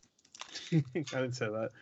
But, I just wanted it to be different a little And bit. my want is Disco Elysium, and my guess is Death Stranding. Which means I'll probably lose this fucking point because I didn't pick the obvious one. You can which guess. is You can guess. Well, I don't know why you're not doing it. This man picked Final Fantasy 14 for fucking 2 things. Like you definitely got some. I know, but points I there. want ours to be. There's like a good like 8 of them that have been the same. Like, All right, fine. I'll pick Death Stranding. All right, hell yeah. You know what? No, I'll keep Outer Worlds. Fuck it. No. Now I'm confident it's gonna win. Best game direction: Thank Control, Death Stranding, Resident Evil 2, Sekiro, Outer Wilds. I'm sorry. Which one's this? Best game direction. Oh, okay. Which is kind of the director award. For Yeah. this, obviously. But The way I'm gonna say it like this. Gore, the way he talks about Control sells me. I'm gonna put my want is Control because I also like Remedy a lot. Shout out to Remedy, they deserve something like this. yeah, because the whole game is like a mystery. It's just like I don't know what the fuck is going Yeah, on. Which so I guess Death Stranding is also like that, but Control is only 15 hours, where Death Stranding is like 80 hours of delivering packages. So, Yeah, so my best game direction, and because Death Stranding also takes like what people say like 10 hours for it to get good, I'm gonna say Control, just pacing and everything else aside. And some people hate Control. I don't get it at all. I really don't. I think the gameplay is fucking great in that game too. So Yeah. So that's my want and my. You know what? I'm gonna put that as my my guess. That's gonna be my guess. Why not? my want is I I want Control. Obviously, I don't know if it's gonna win that. I want it to, but I think it's gonna be probably. You know, I keep saying Death Stranding is gonna win everything, but a lot of these are like the not Game of the Year awards, so I could see them winning it. You know what I mean? Not Outer Wilds. Outer Wilds, maybe because that's the only one that didn't get nominated for Game of the Year. Which I thought was gonna. After seeing this, I thought it was gonna get nominated for Game of the Year. And then he said The Outer. I was like, here we go. And it said Worlds. I was like, what? I was like, all right. I think they're gonna pick, like Resident Evil 2 like is great and all, and it took them a lot of people to make that game. I don't know. It was a really good remake though. Sekiro is good too. From Software, I don't know if they've ever won before. It's hard. You know what? I'm gonna go crazy. I'm gonna say From Software. All right, but let's do it. All right. I think. All right, David. Want and guess. I I've want spoken. Resident Evil 2. What I think will get it will be Death Stranding. I thought you were gonna say Sekiro. I was half tempted to do that just to fuck with you, but Well, we'll both be wrong. Fuck it.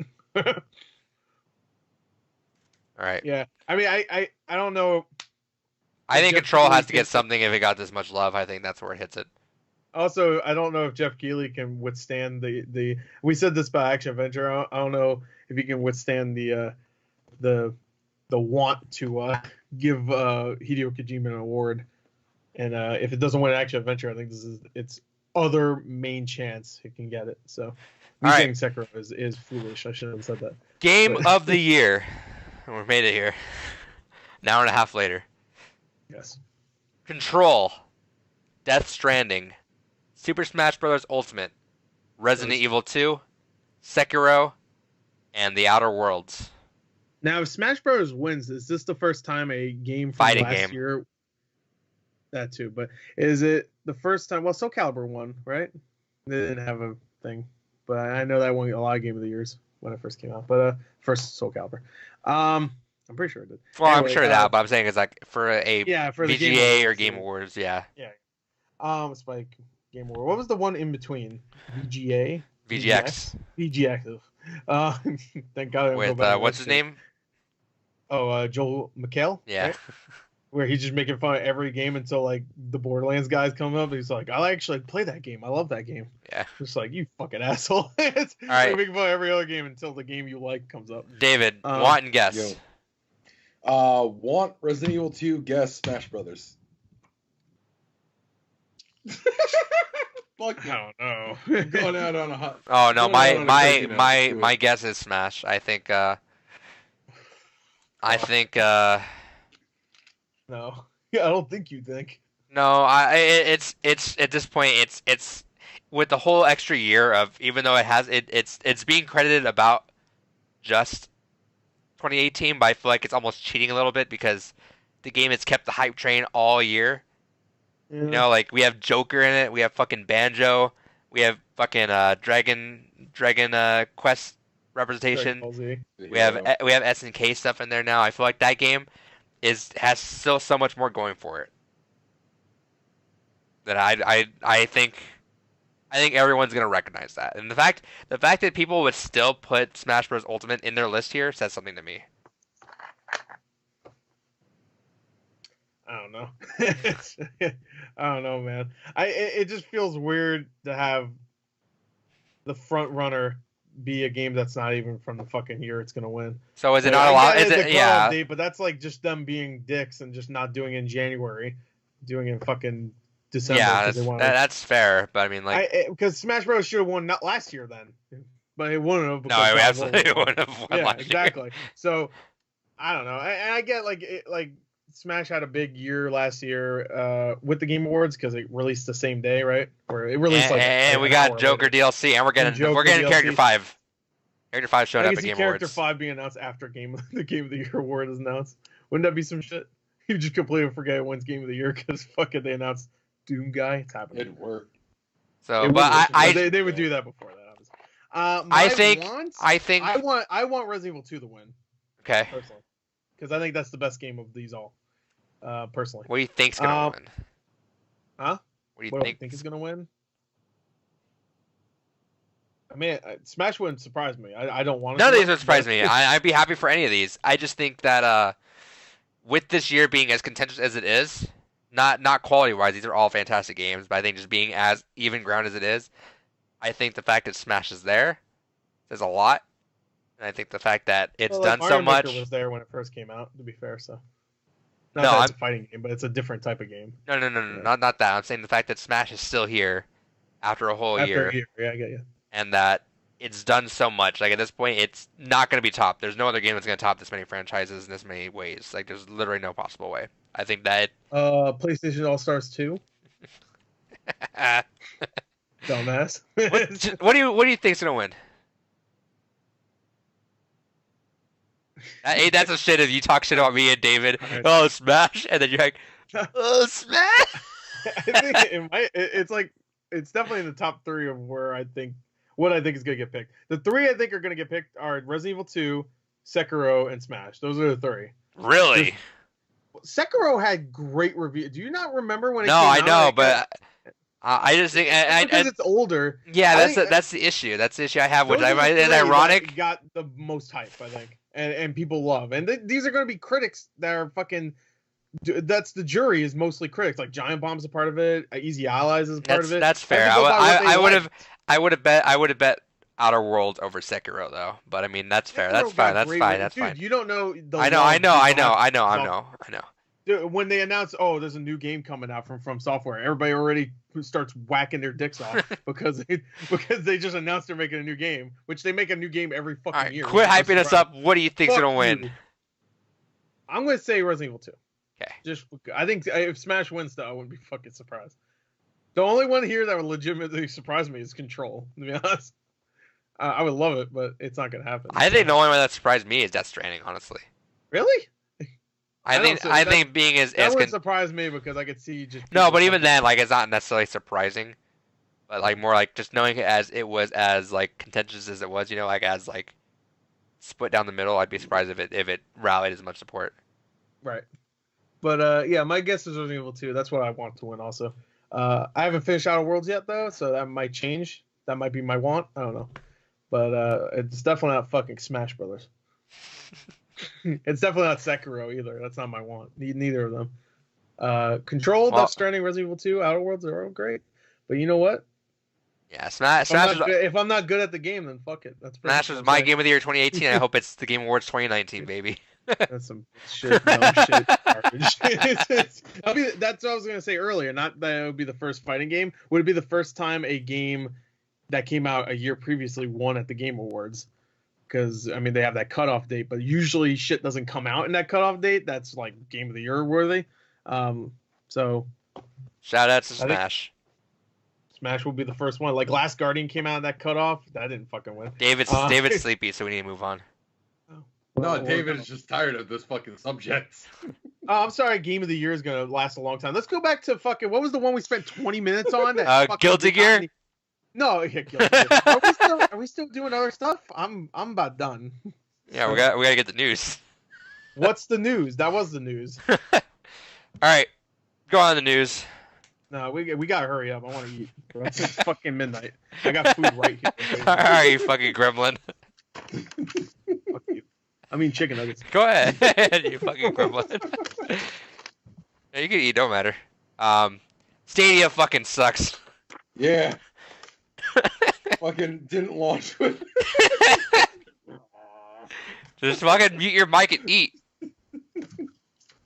Fucking savage. Mute your mic and eat. And stop eating after midnight. It's bad for you, especially fucking fast food. I'm not a gremlin.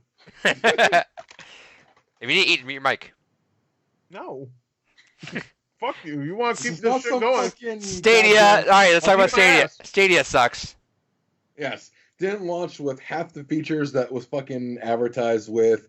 that's like- Shitty ass fucking launch lineup. The game that they fucking even used to kind of really demonstrate this game, Doom, wasn't even part of the fucking lineup.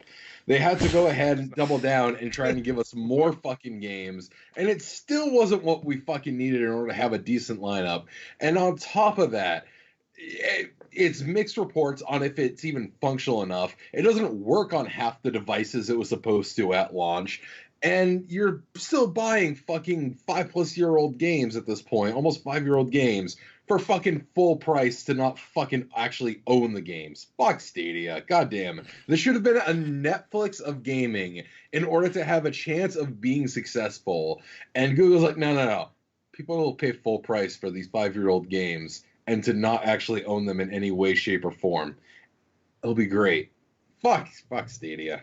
Just do the Xbox thing. Then they release something that's like the same thing. You can play on your phone while taking a shit or whatever. Do XCloud. that. Yeah, whatever. Yeah. That thing. Just do Yeah. that. No. Apparently, Maybe if I wanna people shitter. have been doing that, and they've been saying that's been pretty cool. That Yeah, I know, XCloud that's what I'm works saying, super do that. well. I've heard it's Um, cool. So just do that. Fuck Stadia. They didn't make a build. They didn't build up to the XCloud thing or whatever. They're just Yeah, like like, how Microsoft's like, hey, we got this too. hey, we got this, and it's out. Yeah. So The I heard games the, you I already heard, own, you can play on it too. I heard the So controller if you wasn't fucking amazing buy it. either. Controller had some issues. I heard the Yeah. controller's fine. I watched the Giant Bomb thing. They said the controller's okay. I mean, okay. They said the service itself works fine. It just has like a very slight delay. But remember, that's on but- fucking San Francisco internet though, where they're fucking blazing true. fast. Well, mine would probably be okay. My internet's pretty good. No, that's I'm not trying to toot my own horn. I didn't make the internet. But Yeah, Stadia pretty came cool. out. It flopped as hard as everyone figured it was going to. It's Phil Harrison shout outs. You're behind both the PS3 launch and the Xbox One launch. No, Xbox One launch, or is it something else? It's the other way around. He's behind a bunch of fucking failures now. Yep. What? I don't know. It's just so strange that I get. Cheers. Cheers to that. I get that this is new for Google, but it's like at this point you should have it down by science, by enough money to know how to fucking run a console. It's like just watch everything else. Like check out how somebody did their state of play. They just copied what Nintendo did. Good. Yeah. Everyone wanted that. That's fine. But it's like Google didn't understand that, so they did a press conference. Remember their first showing of Stadia? It was like all these like weird like tech stuff, and everyone was like, all right. I was like, whatever. So, yeah, I don't understand what they're doing. Shout out Oh, to they Google. got that one horror game where you play as a kid. Yeah, Oh, they have does that one mean you like it? exclusive, which is like, eh. It got like a 60 on Metacritic, so All right. Next up, I got fries. David, talk about your fighting game news. I'll just talk about it real quick because man, that took so fucking long. So real quick, Street Fighter V Champion Edition was announced. New content coming for it. All characters will get new V triggers and V skills. Gil was revealed as a character as part of the first lineup of DLC characters. Hopefully this will be something to kind of reinvigorate the game. This is kind of what it fucking needed. And considering that they should have learned the lesson, because that's what they had to do to Street Fighter 4 to fucking liven the game up, was give more variety. And it took them this long to finally get around to doing that. Fuck it, whatever. And Guilty Gear 2020 got an official title, Strive. And Faust was teased at the end of Arc Revo. And damn, I'm really liking this new design. Looks like they're going back to the kind of Dr. Baldhead kind of evil persona with him, which I really dig. And initial feedback from Mark Revo has been shown off. A lot of people are saying that the game is vastly different. Some people have basically said it's like if you made Guilty Gear into Street Fighter. Teresa, really prominent jam player in Guilty Gear, is basically like it's a really overly simplistic game. There are other fighting games that are coming out that have been seen as simplistic. He's like, no, this is even simpler than that to play. So a lot of concerns from top tier players kind of concerning the game, but everyone's giving their feedback. Hopefully they'll turn it around, add a lot more depth. Some people are saying it just needs more time to really kind of play test and lab everything, but all in all, I'm still nervous about the outcome of this game. That should have been best ongoing game, man. Yeah. All right. Next story. XO19 stuff. No. Do we gotta talk about this shit? Come on, man. Let's go. Nobody gives a fuck. They showed a bunch of shit, a bunch of survival games, a bunch of fucking garbage. Who gives a shit? Fuck Xbox. Poor fuck Xbox. A couple of new games got announced. Obsidian has their game Grounded.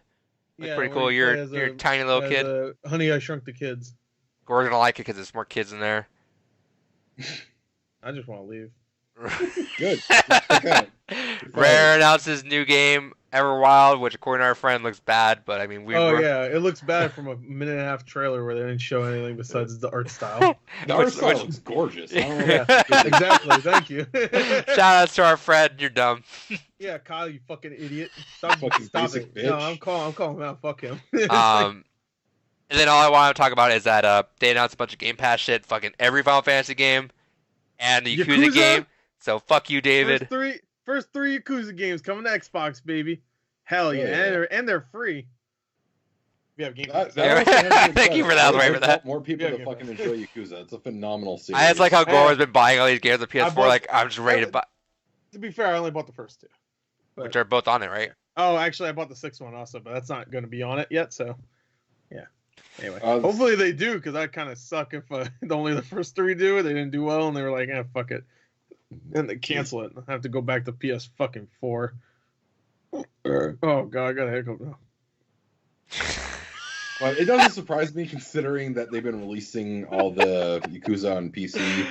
So I'm really excited to see that. I can't wait for more people to enjoy Yakuza. Something Gore does is just disgusting. Is during videos, he'll just burp and he'll just like sound like he's dying for a second. So God. And God help him if anyone's watching his video for the first time and you see his big man just burp and just... whatever. Fuck off. Get off my video if you don't like it, you fucking creep. Whoa.